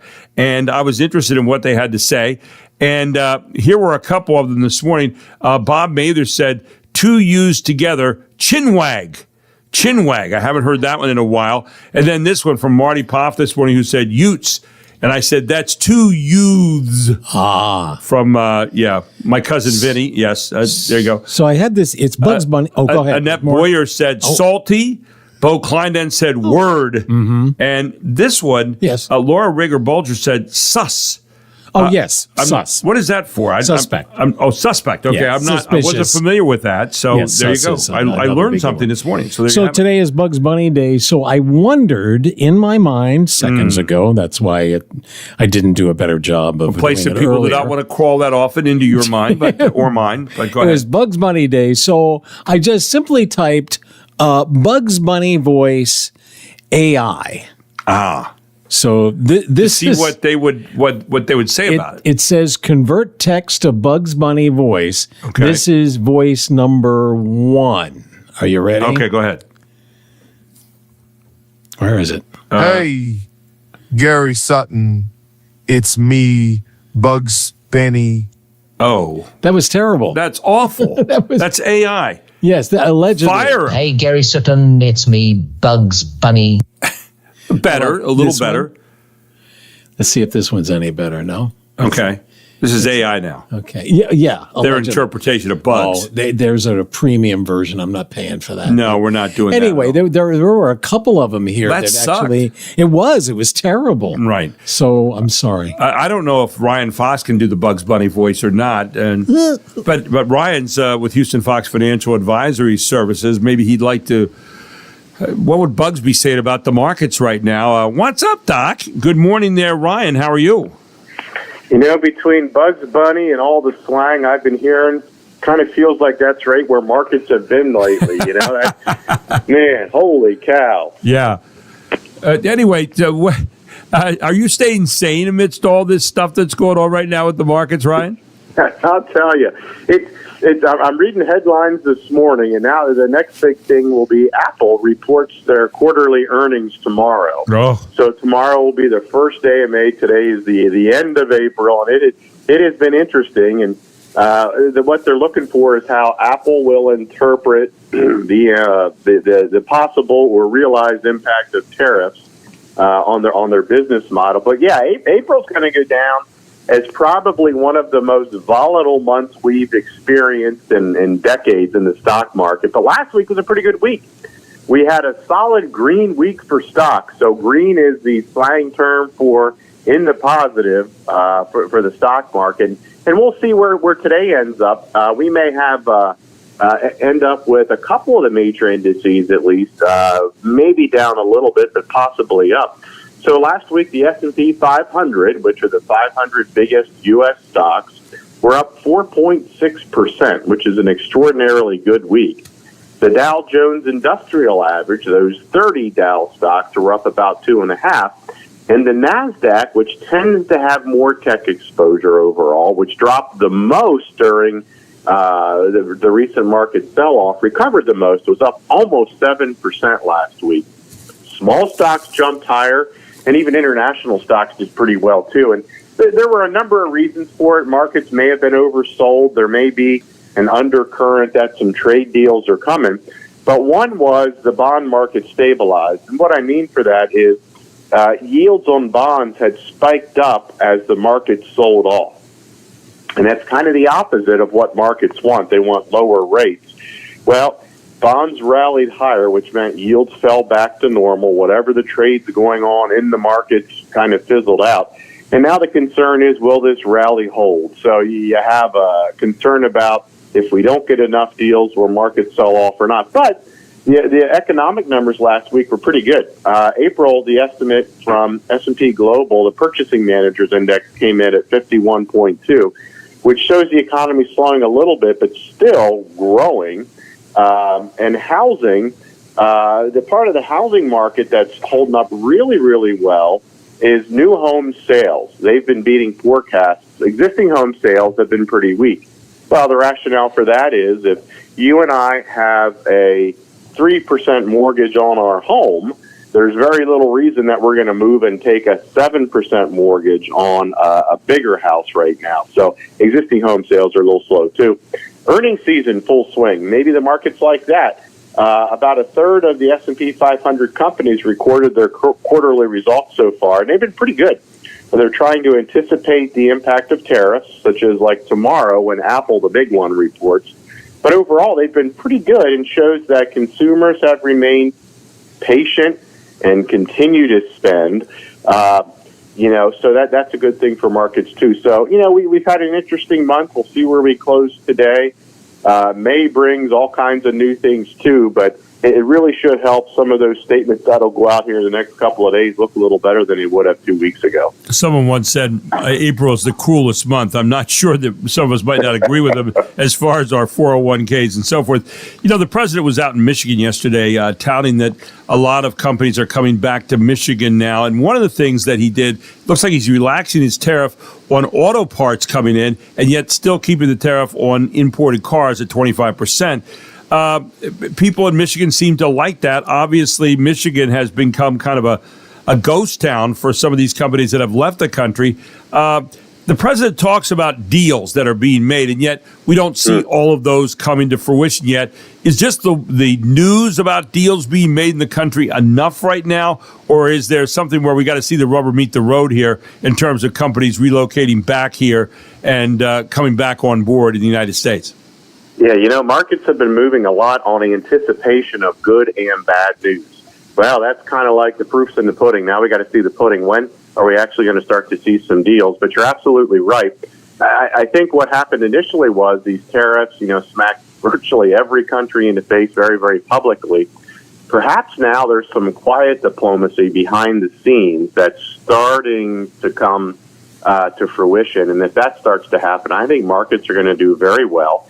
And I think that's going to allow the Fed to start to cut interest rates, too. So I think the progress is moving forward. Now we just have to remain patient. And, that's one thing. Warren Buffett has his annual shareholder meeting. I think it's Saturday. And, one of his favorite quotes that I really like is, the stock market is the most efficient mechanism anywhere in the world for transferring wealth from impatient people to patient people. and what he means is, when markets do what markets do, right, don't sell out, buy a little bit more. And I think that's what we've started to see the last week a little bit in anticipation. But I agree, we need to start to see, the first couple of deals that come out. Will it create a domino effect? We don't know. Will it become the negotiating piece for the next country? We just have to get over a couple of these hurdles and stay patient. Do you see the president becoming a little bit more moderate in terms of how he's dealing with these tariffs now? Is that maybe going to be a feature of making the markets calm down a little bit? Your thoughts on that? Yeah, I don't think that could hurt. I mean, there's gunboat diplomacy, gunboat negotiation sort of thing, and then there's the quiet, polite diplomacy, understanding that there's probably a lot of common ground that can be knocked out quickly. So I'm hoping we're starting to see more of that. That would be good for markets. Markets don't need to trade minute to minute on little red headlines that come across my screen that then change 2 minutes later. That's really not good for anyone's portfolio, nor is it really good for markets, too. We're talking with Ryan Fox, financial advisor with Houston Fox Financial Advisory Services. You always have a tip for us every week. Ryan, what do you have for us this week? Yeah, so I have a couple. Let me just throw the one out. So these market declines are common and temporary occurrences, and I've been reading a lot about them lately, just as some of these headlines and things evolve. And, sometimes they can cause us to feel either excited or dread or panic. But when we look at the time frame, 1954 through the end of 2023, a 5% market decline has happened about 2 or 3 times per year. It typically takes about 45 days to bounce back, so pretty common. A 10% or more decline has averaged about every 12 months, and sometimes when you look at this, it takes about 3 months to recover from. 3 to 4 months is the average. And some of the biggest stock market rebounds have occurred right after markets have bottomed. So when we look at sellers are finally done panicking and the buyers come in, kind of like what Warren Buffett said, buy when others are selling. It's a very efficient mechanism. So we just need to stay patient. The other one real quick is, many of us have filed our taxes recently. It's a good time to talk to our tax folks and say, hey, is there anything more I can do to help reduce my taxes? Should I put more in my 401k? Should I consider a health savings account? If we are around required minimum distribution age, would a qualified charitable deduction help with taxes and take some of my non-deductible donations and make them deductible? So good time to do that. A lot of those folks are catching their breath after a hectic tax season. So that's always a good idea to do for people who want to know more about their tax situation. And finally, Ryan, in full disclosure, I always tell people you are my financial advisor, of which I'm very proud and very happy because you've done very well by me. But for people who maybe are looking for some financial advice right now, you've got a really good suggestion about, the way you do business and how they might be able to access you, or at least get an idea of where they stand right now, and then maybe move forward with one of your kick the tire chats and maybe even association. Talk a little bit about that. Yeah, so we're Houston Fox, HUSTON Fox.com is our website. 398-2040 is my phone number. Sean Houston and I partner together, and we are full-time fiduciaries for our clients, which means we're fee only. We don't sell products. Our only compensation comes from our clients. We answer our own phone calls and emails, and we always welcome anyone's phone call if they have a financial question, they want a second opinion, they're looking at retiring, or they're kind of out there doing their own thing and they want to see if we might be a fit. We're happy to talk to them. There's no sales pressure. And again, we're fee-only fiduciaries, so we are always representing our clients' best interests in how we operate. Ryan, really appreciate your insights this morning during crazy times here on the markets, but have a feeling it's all going to work out in the long run. But thanks for taking the time this morning. Again, people can call you at 717-398-2040, Houston Fox Financial Advisory Services, and check in with Ryan, and he'll talk straight to you. Believe me, he does it all the time with me, and I really recommend him to anybody who would be looking for a great financial advisor. Ryan, have a great week. We'll look forward to next Wednesday with you at 8 o'clock, same time, same place, all right? Sounds great, Gary. Thanks for your time. Ryan Fox, Houston Fox Financial Advisory Services. Check them out today. Give a call to Ryan at 717-398-2040 for some good advice. We'll take a break. We'll come back with more as you meet Steve Shetter, Total Exterminating Services. You have any problems with pets? Not pets, pests. They all have the 4 same letters in it, but just in different order. Pests. And I'll tell you what, this is a time of year where pests are coming out in droves. Well, Steve Shetter will tell you some horror stories and then some good stories about how he can take care of that for you next on the Gary Sutton Show on WOYK.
So don't settle for imitation. But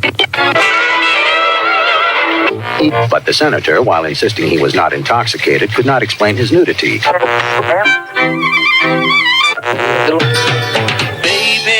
if you've ever wondered whatever became of me, I'm living on the air in Cincinnati, WKRP. WKRP in Cincinnati, great show, who had kind of a local connection because we had our GM's name as the GM for that station, right, Mark? Well, he was our old station. Yeah, he was. Gordon Jump played a character who had the same name as our. Actually, was the president of the radio division for a while. And it was, but an interesting show. Yes. By the way, I do want to remind you that today they have a sale coming up at Thomasville Country Auction at 4 p.m. That's exactly right. And Thomasville Country Auction. They have a deer mount this afternoon, tools, tool chest, garden tools, etc. They've got all kinds of great stuff out there. And if you want to see everything that's up for bid this afternoon, like the antique rope beds converted into benches, Mark, or the wood sled, or the deer mount, or the power hand tools, they've got them all right there at Thomasville Country Auction. Go to thomasvillecountryauction.com. Hit auction date today is the 30th of April, last day of the month, and you will see every item up for bid, so you know what you're going to bid on when you get out there this afternoon. Now, you might be ready for your own sale. You're moving, you're downsizing, you have an estate to settle, whatever the reason might be. Call Jack and Cheryl today at 717-764-5403 and ask them to come out to your home, sit down and talk with you. They're great at that. They know York Countyese. They know how to talk your language. They'll tell you all about a sale, what to expect, what not to expect, even how they can haul the items from your house to their auction house and then do right by you on whatever number of sales it takes to get rid of those items that you have for yourself. Give them a call today at 717-764-5403. And while you're talking to Jack and Cheryl, find out how Cheryl can sell you real estate and save you lots of money. Jack and Cheryl Hooks. Thomasville Country Auction. They have a sale this afternoon, 4 p.m. Route 30 West at the railroad tracks in Thomasville. WOYK news time is 8:24. It is 67 degrees outside. A beautiful morning here. Getting ready for the second game of the homestand right now. Tonight here at Rev Stadium, 6:10 airtime, 6:30 game time, as Daryl Henry and I will be bringing you the game tonight as the Revs look to remain undefeated, playing Lancaster again here this evening. This hour being sponsored by TES, Total Exterminating Services, trusted, local, family-owned, serving Lancaster, York, and Hanover. And Steve Shetter is the founder of the feast when it comes to pests, and he's with us here this morning. Not that Steve's a pest, but he's getting rid of the pests around your home. Good morning, my friend. How are you? Good morning, Gary. My wife might disagree with you on that first part, but I didn't want to get you into trouble. I'm sorry. I did not want to lead to a bad place there. But when it comes to pests, you're kind of the you're the grand poobah for us here. Tell us, you have stories each week that frighten the heck out of me, and then you always have a good ending to your stories. But what are some of the pests that we're looking at this time of year, Steve, that you really don't want around your house? Other than maybe that pesky neighbor that we talk about every now and then, but you got nothing to do with them. Just about those little 4-legged and 8-legged and 6-legged pests that we just don't like seeing around, right? Yeah. So yes. So right now, Gary, the weather is getting warm and everything is popping. It's a very, very busy time of the year for us. Ants, termites, bees, wasps. You name it. If it's a seasonal insect, it is out and it is ready to go. Yeah, and are there any particular kind of pests that I've been reading about? Obviously ants, and you talk about bed bugs and so forth. But are there any kind of pests right now that have been kind of unique that you've had to deal with over the years? That's a tricky one, Gary. I've seen so much of it. I've seen all of it that. I don't know if I could say anything is unique that I see anymore, but I do have a good one to relay to you from just yesterday, Gary. Oh, and a recent one. Good, I like that. Yeah. So we know it's ant season. You and I have talked about that, and I was doing an inspection for a homeowner last night, and she showed me one section inside her house, and she said, "Yeah, I've seen an occasional ant here." And I shined my flashlight down, and I saw one ant crawling. I said, oh, yeah, there's one going there now. And she said, really? I said, yeah. So I went to shine my flashlight, and there was a basket in front of it. And I moved the basket, and the entire ant colony, eggs, ants, hundreds of ants, right there in her house. It's very unusual to see. So you talk about unique. You normally don't see that type of situation, but she had the whole colony right there. All of it was right there. So I had grossed her out, and I said, I know this really grosses you out, but as a bug man, it really excites me. And it shows what kind of a sick individual I am, Gary. But it's okay. We need I was you. Very excited. I'm assuming the ant colony is no longer there now in her house. They are no longer with us. Yeah, they've gone off to that ant colony in the sky somewhere, and we're glad about that. I hate ants. I can't stand when I see an ant in my house. You're going to be coming out to my house very shortly, by the way, because every now and then something drops on the floor, and it's like sharks to a feeding frenzy. Seeing these ants come running, there's little suckers. Where do they come from? I've closed off everywhere around my house, and they still come in. What is going on, Steve? Yeah, so depending on the ant type, Gary, they can set up their colony in the voids of your wall. It makes it really difficult, but they don't need to be in the soil outside. That colony can find a crack in your wall. The whole colony can be in your wall, and then they're going to spread out in search of food and other things from there. One of the great things about your company, Total Exterminating Services, is you come in and do a free inspection, right? You tell people a little bit about how that happens. Absolutely. So we're a big believer in making sure that we're treating for the right insect the right way. And the only way that you can really do that is by having an inspection. And that's at no cost. I'll come out. I'll assess the situation for you. We'll talk about the game plan, how we want to attack it. We put all the notes down. I review the service with every technician before they go out to the customer for the first time. Tell them the little things that I'm seeing that I want them to pay attention to. And all of that first visit's at no cost. They just call the office, speak to one of the ladies here in the office, and we'll set it up for them. And one of the great things about it, you have affordable programs designed for the needs of your clients. So when people call, they might say, well, I just bought a new car, or this, can I pay it a certain way? And your answer is always, we'll work it out, right? Affordable programs. We want to meet the client where they are at that moment. And you have more than 50 years of pest control experience. So this is really important. Plus, one other thing that people need to know, 1% of net profits are donated to local charities. That's a pretty cool thing, Steve. Yeah, we try and help out in the communities where we are. Also, we'll hit occasional situations where it's something where it's a destitute situation, and we try and step in and help wherever we can. Ladies and gentlemen, Steve Shetter, TES, Total Exterminating Services. You want it done. You want it done by a local person whose face you're going to see. You want it done by someone who has experience, 50 years in the business. Then you want Steve Shetter. He's the owner of TES. He is at 717-951-3868. That's 717-951-3868. You can also reach him at Steve Shetter at tespest.com. That's tespest.com. For the best business you're going to find anywhere in terms of getting rid of those nasty pests, Steve Shetter is the guy. 717-951-3868. Give him a call today. Tell him Gary Sutton proudly sent you. And Steve, thanks for all you're doing. And keep after it, man. We like that you're a sick individual when it comes to getting rid of these things, because I'll tell you what, nobody likes pests at all. And TES is the place to go. To Steve Shetter. Steve, have a great week, and we're looking forward to talking to you again next week, my friend. Hey, thank you very much, Gary. Have a good day. Thank you. Steve Shetter at Total Exterminating Services. They're getting rid of those pests you don't want in your house. We'll take a break. We'll come back. Julie Wheeler, straight ahead. She's the president commissioner of the York County Commissioners, and we're going to be talking with her about some safety stuff going on here in the community. All straight ahead on the Gary Sutton Show on WOYK. It's 8:30.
That's one of those songs that could apply to about 15 shows. This is movie show theme Wednesday.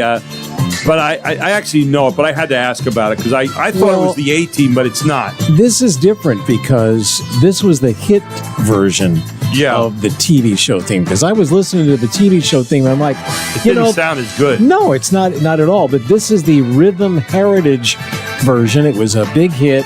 It's the theme from SWAT. And we have one more TV show theme in the next break. So stick around for that because it's an oldie and a goodie. Well, this hour being brought to you by TES, Total Exterminating Services. And you just heard Steve Shetter a moment ago. Did a great job. I have a friend, Todd, who wrote in and said, Steve really bugs me. Bugs me? It was low-hanging fruit. Stop it, Todd. I know. Just quit. You're going to get yourself into trouble. But you can give Steve a call today to take care of those unwanted pests in your house. 717-951-3868 or go to steve.shetter at testpest.com. That's tespest.com. And by the way, free evaluations. So he comes out and I tell you, Steve's a great guy. Really, really love him and just doing a great job out there.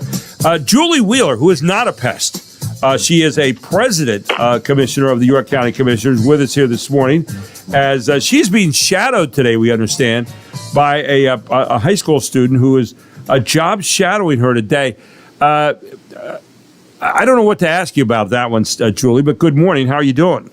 I'm doing great. It's a beautiful spring day, lovely weather, although we do need rain. Our water table's still low, but it's a glorious day weather-wise. We don't need rain during baseball games. And I know. If you're in charge of that, you got to do a better job. Last night, we had a 47-minute rain delay last night, and I didn't get to bed until 11:35. So to say I'm a little punchy this morning would be the understatement. But I wouldn't want to shadow you. You because you work all the time. I mean, you never take a break. And so anybody that's going to shadow you is going to be worn out. I mean, constantly. But how you doing today? Are you having a good week? Yeah, I'm having a great week. Doing good, yes. Okay, now, we wanted to talk a little bit this morning because you have a commissioners meeting coming up later on this morning, and you're doing a proclamation for Motor Vehicle Safety Awareness Month. And I wanted to talk about that a little bit with you this morning and your traffic safety department, because you do have one of those there in the county. And tell us a little bit about that. Sure. So later this morning, we are going to do a proclamation. We did one last year in recognition of Motorcycle Safety Awareness Month. And I don't know if your listeners are aware of an organization. The acronym is ABATE, and that stands for Alliance of Bikers Aimed Towards Education. That organization really is all about promoting motorcycle safety. They have different programs like Operation Save a Life and those types of things. With over 1 million licensed motorcyclists on the road, I think it's really important for us to be cognizant that they're out and about. They're much smaller vehicles than, cars and SUVs and trucks. So, May is a perfect time to just remind folks to be cognizant of the motorcycles on the highways and byways. Weather's getting nice, bikers are out, and just need to be mindful of the riders out there on the road. One of the things that bugged me years ago was they came out those regulations where they said, you don't have to wear a helmet anymore. I'm thinking, we're wearing safety belts in the cars and all that kind of stuff. Where did that kind of thinking come from where you didn't have to wear a helmet? Because I don't see anybody now driving a motorcycle who's not wearing a helmet. I mean, that has totally shifted. I very seldom see anybody without a helmet on a motorcycle. Yeah, I agree. I'll share a little fun fact that you probably don't know. I used to ride motorcycles. You were wait a minute. Let me get that visual for a second. Julie Wheeler on a motorcycle. Oh, okay. Yep. All right. It was something on my bucket list, and many, many years ago, Harley Davidson offered a motorcycle safety training course, and I went through it and got my license and, accomplished that list on my task. So, now, did you buy a motorcycle after that? Yes, I did. Two of my instructors were bikers and helped me find a motorcycle suited for my size and stature, and, I bought a cycle. Now, do you ever drive it very much anymore? I don't anymore. I actually passed it along to one of my nieces. Oh, okay. Well, that's very nice. But I'm just, I'm trying to get that visual of you. I got the Easy Rider kind of look there. Dennis Hopper going down the highway there. That Julie Wheeler going down the highway with her helmet on and all that kind of stuff. I don't know. I did wear a helmet. I did wear gloves, and I always wear a leather jacket to protect my arm. So I did my best to protect my body. All right. Very good. I'll get out of there before I get in trouble. But anyway, so tell us a little bit more about the safety and traffic safety department here in the county, and this whole idea of motor vehicle safety or motorcycle safety awareness month. I see some of these cyclists every now and then get a little crazy, weaving in and out of traffic on 83, or I guess they're more the exception to the rule. Most people probably know the rules and get around. But what would you say about motorcycle safety awareness month? Yeah, I think you're spot on. I mean, it's just like motor vehicles, right? You've got 95% of the population that follows the rules, and you have a few bad apples who do weave in out. Same thing with motorcyclists. But you did touch on the traffic safety department, so thanks for bringing that up. We actually reorganized our departments at the county level that focus on safety. Okay. So we have a better holistic view. So we have a public safety department. Didn't add any additional headcount. Just want your listeners to know. But we put everyone under one umbrella. So we have a public safety director who is former police chief of Penn Township, and he oversees our 911 operation, our emergency management operations, hazmat, those types of things, as well as our traffic safety department. And folks might not know a lot about our traffic safety department. It falls under the overarching umbrella of Center for Traffic Safety. We get some funding via a grant from the federal government to do some of these programs.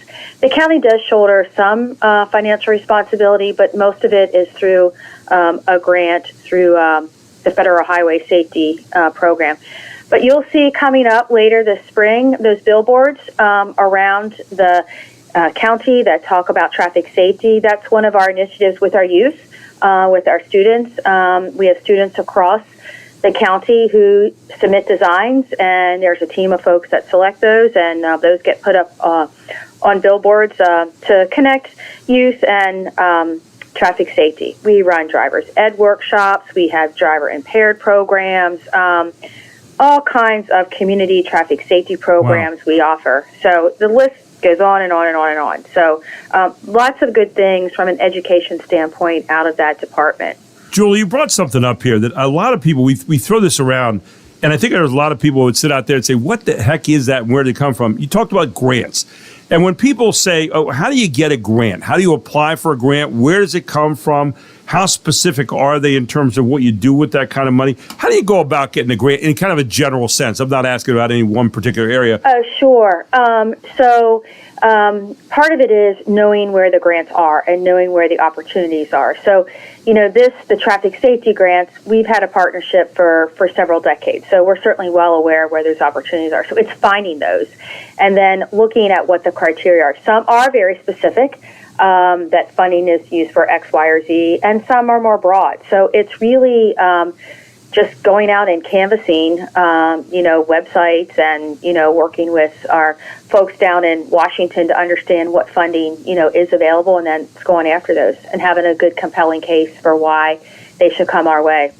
How do you know where money is available for a grant? I mean, obviously, like you say, you're canvassing websites and so forth, but I mean, is there like a pool of money somewhere that different organizations have? How does that work? Well, it depends, right? So I'll give an example specific to the county of York. Okay. As you recall, a few years ago, York County was one of the first counties to enter into litigation with the opioid drug manufacturers. So there's a big settlement that occurred, and as part of that settlement, counties across the nation and the Commonwealth got funding. That funding came to the counties to allocate, and so what we've done here is, much like we've done with our other programs, so we're being fair and transparent, we have the Planning Commission administer that application process. So someone could go to the York County Planning Commission and look there at, grants that are available. Right. Marcellus Shale is the same one. So we have lots of grants available that you can go to our website or the Planning Commission. So it's really just navigating out there, Gary, and looking. There isn't one single repository that you could send someone to that says, hey, if you go here, all the grants are listed. Yeah, we're not going to Lake Grant somewhere that has We're all this not. money in there. There's a lot of little ponds out there, I guess you would say, right, where you There have to go are. find out where they are. Julie, really appreciate all the information this morning, as always. And again, I'm going to have to think about getting rid of that picture of you being the easy rider there on your bike. But there you go. See? Yeah, there you go. Little music coming back there with the little cycle music. Born there to be for you. wild. Born to be wild. Oh, there Julie you go. Wheeler. There you go. Yeah, there it is. Yeah. But go ahead. I know we're wrapping up here, but I do have some data. If you're interested, I can share on the total number of crashes from last year. Yeah, throw that out there because I think it's important for people to hear about that. Sure, I'll give you two numbers. So in York County in 2024, there were 4,594 crashes. Ooh. Compared to at the state overall, 105,390. And I think one number that's very important, it's an unfortunate number, but we had 26 crashes in York County that involved fatalities. So that is bad. again, really important to be mindful of the road crews out there, our motorcyclists, and just, driving safely and not driving impaired. Boy, I'll tell you what, that you're so right. And for both the cyclists and other people like that. And also, we were talking with Tim Barker, I think, yesterday about making sure we're also aware of our workers in the various work areas and paying attention to that as well.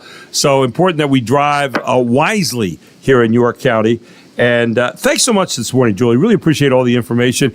And this young lady that's shouting you today, I hope she's ready to get about 3 or 4 days of sleep after that because she's going to need it, right? I told her to bring her sneakers, so.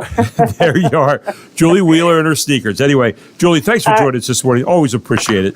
Have a great day, Gary. Have a great. We'll talk to you next week. Julie Wheeler, Bye-bye. right here, our President Commissioner of the York County Commissioners on WOYK. We take a break. We come back with our final segment, final thoughts, final stories, maybe even a little bit of news you might have missed. Who knows? All straight ahead here on the WOYK Gary Sutton Show, and it is the Main Street of America.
one of the most recognizable, for those of a certain era, the Ponderosa Bonanza. That's it. Dan Blocker, Michael Landon, Pernell Roberts, Lauren Green. I mean, what a group. All just sitting there looking very austere. And then they had different guests on each week, which was kind of cool. But it was a good show. Yeah, that's the end of TV show theme week this week. Yeah, I'm a little sad about it, frankly. You wouldn't be the only one. No, I know. And people are going to be down as a result of that. By the way, it is National Oatmeal Cookie Day. Mm-hmm. And, for people, which means it's also National Are You Sure You Don't Have Any Chocolate Chip Day? Right. That's another part of this whole thing for those that don't like oatmeal cookie. I like oatmeal cookies, but they can't be dry. They have to be a little moist in the middle. National Raisin Day as well. Yeah. President Trump says his trade deals will be finished soon.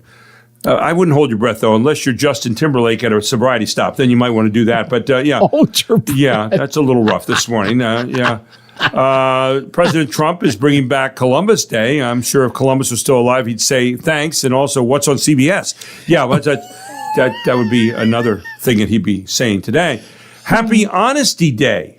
Ooh. Happy Honesty Day. Yes, today. Yeah. Know how Jewish people feel left out on Christmas? That's how George Santos feels today. He's heading off to the Huskow for a little bit. It'll be celebrated, by the way, National Honesty Day everywhere except for Washington, D.C. They're not going to celebrate it. Correct. They don't really practice that much there today. Not so much. Consumer confidence is at its lowest level since 2011. I think that means people no longer believe that those mahogany and leather accent chairs are actually $49.99 like the Facebook says. Yes. Yeah, no, it does not mean that at all. What else we have? Well, let's talk about health. And this one, not that great. We've heard about microplastics being in your blood and that kind of thing. Right. Well, this is more bad news about plastics. Daily exposure to a certain group of household plastics may be linked to 356,000 global deaths from heart disease in 1 year alone.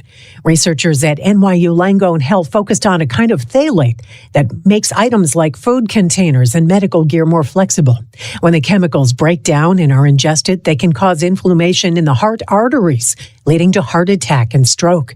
The new analysis estimates DEHP exposure contributed to more than 13% of heart disease deaths in men and women 55 to 64. The biggest share of deaths in Asia, the Pacific, and the Middle East. Authors suggest it's because they have a boom in plastic production with fewer regulations. Therese Crowley, Fox News. Interesting. Now, in tech news, you've heard of 3D printing?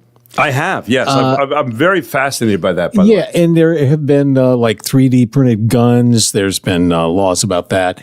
But here's a new, or at least I hadn't heard of 3D building. At first glance, this drive-through only location built in Brownsville, Texas. By the way, this is a Starbucks in Brownsville, Texas. Looks like any other Starbucks. A closer look, though, reveals rigid walls that look a little bit like stacked tubes. That's because this Starbucks was built using a computer-controlled robotic arm pouring the layers of concrete on top of each other. 3D printing for commercial construction hasn't gone mainstream yet, but it is an example of a big retailer tinkering with the technology. Experts say 3D construction still costs more than traditional wood framing, but it does help address a labor shortage, cuts down construction time, and could be coming to a neighborhood near you. John Saucier, Fox News. What do you think of that? I think it's a pretty good idea. I like that. Now, on another subject, totally unrelated, loaning money to a family member? Is that a good idea? No. Well, as long as maybe you take some precautions. Saving you money, I'm Hillary Barsky. Giving a loan to a family member or friend can be a tricky situation and could raise just as many problems than trying to solve. Oftentimes, loans between family members, perhaps from an older person to their children or grandchildren, may be best with the help of financial advisors. Financial experts also say think through all the various scenarios that could arise after the loan is agreed to, like potentially causing damage to your relationship. Before you loan money, determine if it would put a strain on your finances. But if you have a sizable emergency fund, little or no debt, and a steady paycheck, making a loan might not be as difficult depending on the size. It's also important to think about how likely you are to get the money back. If the person is responsible about paying their bills and experiencing a one-time financial crisis, being paid back might not be an issue. However, if it's someone with a history of being financially irresponsible, possible. That could be a bigger risk. So loaner beware. Saving you money. Hillary Barsky, Fox News. I saw yesterday Beyonce has that Cowboy Carter tour out right now, and a drunken brawl broke out at the first show on the Beyonce Cowboy Carter tour. So I guess Beyonce is country after all. It's kind of interesting there. A bike from Pee Wee's Big Adventure. Remember Pee Wee Herman? I do. Yeah, a bike from Pee Wee's Big Adventure is going up for auction. Now, my advice for the lawyer, for the buyer. Wash the handlebars, okay? I'm just saying, it might be a good idea. And then sources are saying that Aaron Rodgers, the quarterback, is going to the Steelers. Now, the Pirates are looking forward to no longer being Pittsburgh's biggest embarrassment if that happens. So that's what they're looking forward to there. Hey, now let me ask you a question. What is the number one movie in America right now? Number one movie? Conclave? Minecraft. Oh, Minecraft. That's right. Yes, Minecraft. Based on the game. Right? Yes. But here's what's interesting. They are, I don't know that this has ever been done, but Minecraft is going to be coming out with a sing-along version this weekend. A Minecraft movie immersive sing-along edition is coming to theaters this Friday. Get ready to re-enter the overworld this weekend with a Minecraft movie block party edition. Chicken jockey! The film set a box office record with a global take of $313 million, marking the highest debut yet for a video game adaptation, starring Jack Black, Jason Momoa, Danielle Brooks, and more. When the film originally opened, it sparked a viral trend among young moviegoers who screamed and threw popcorn during pivotal moments, including Jack Black proclaiming, "I am Steve," and yelling, "Chicken jockey." Tickets are on sale now. Michelle Polino, Fox News. Yeah, my granddaughter tried to explain it to me, but it kind of went over my head. And your 6-year-old. Yeah. She's 9.5. Thank you. Yeah. Okay. Anyway, thanks to TES, Total Exterminating Services, for sponsoring this hour of the Gary Sutton Show. Don't forget to give Steve Shetter a call at 717-951-3868. A free consultation. He'll come out and check out your home free and then work with you on how to take care of those pests. Tomorrow on the Gary Sutton Show, we've got Chris Markowski, the watchdog on Wall Street. We'll see if he's still excited about the economy at 6:35. We'll also be checking in with Russ Stoner later on from Accountability for Life. Dennis Owens at 7:35 from ABC 27 News. We'll also have on tomorrow Joel Sears, citizen activist, at 8:05. And at 8:35 tomorrow, Aaron Anderson will be joining us for a look at the world through his eyes as we look at education and religion and all kinds of things happening here in the local area. So, and you're going to be in the broadcast booth tonight? I'll be there again. 6:10 tonight is the pregame. 6:30, second game of the series as the Revs look to stay undefeated here at Wellspan Park. Come on out tonight and see us or listen here on WOYK. It is 9 o'clock.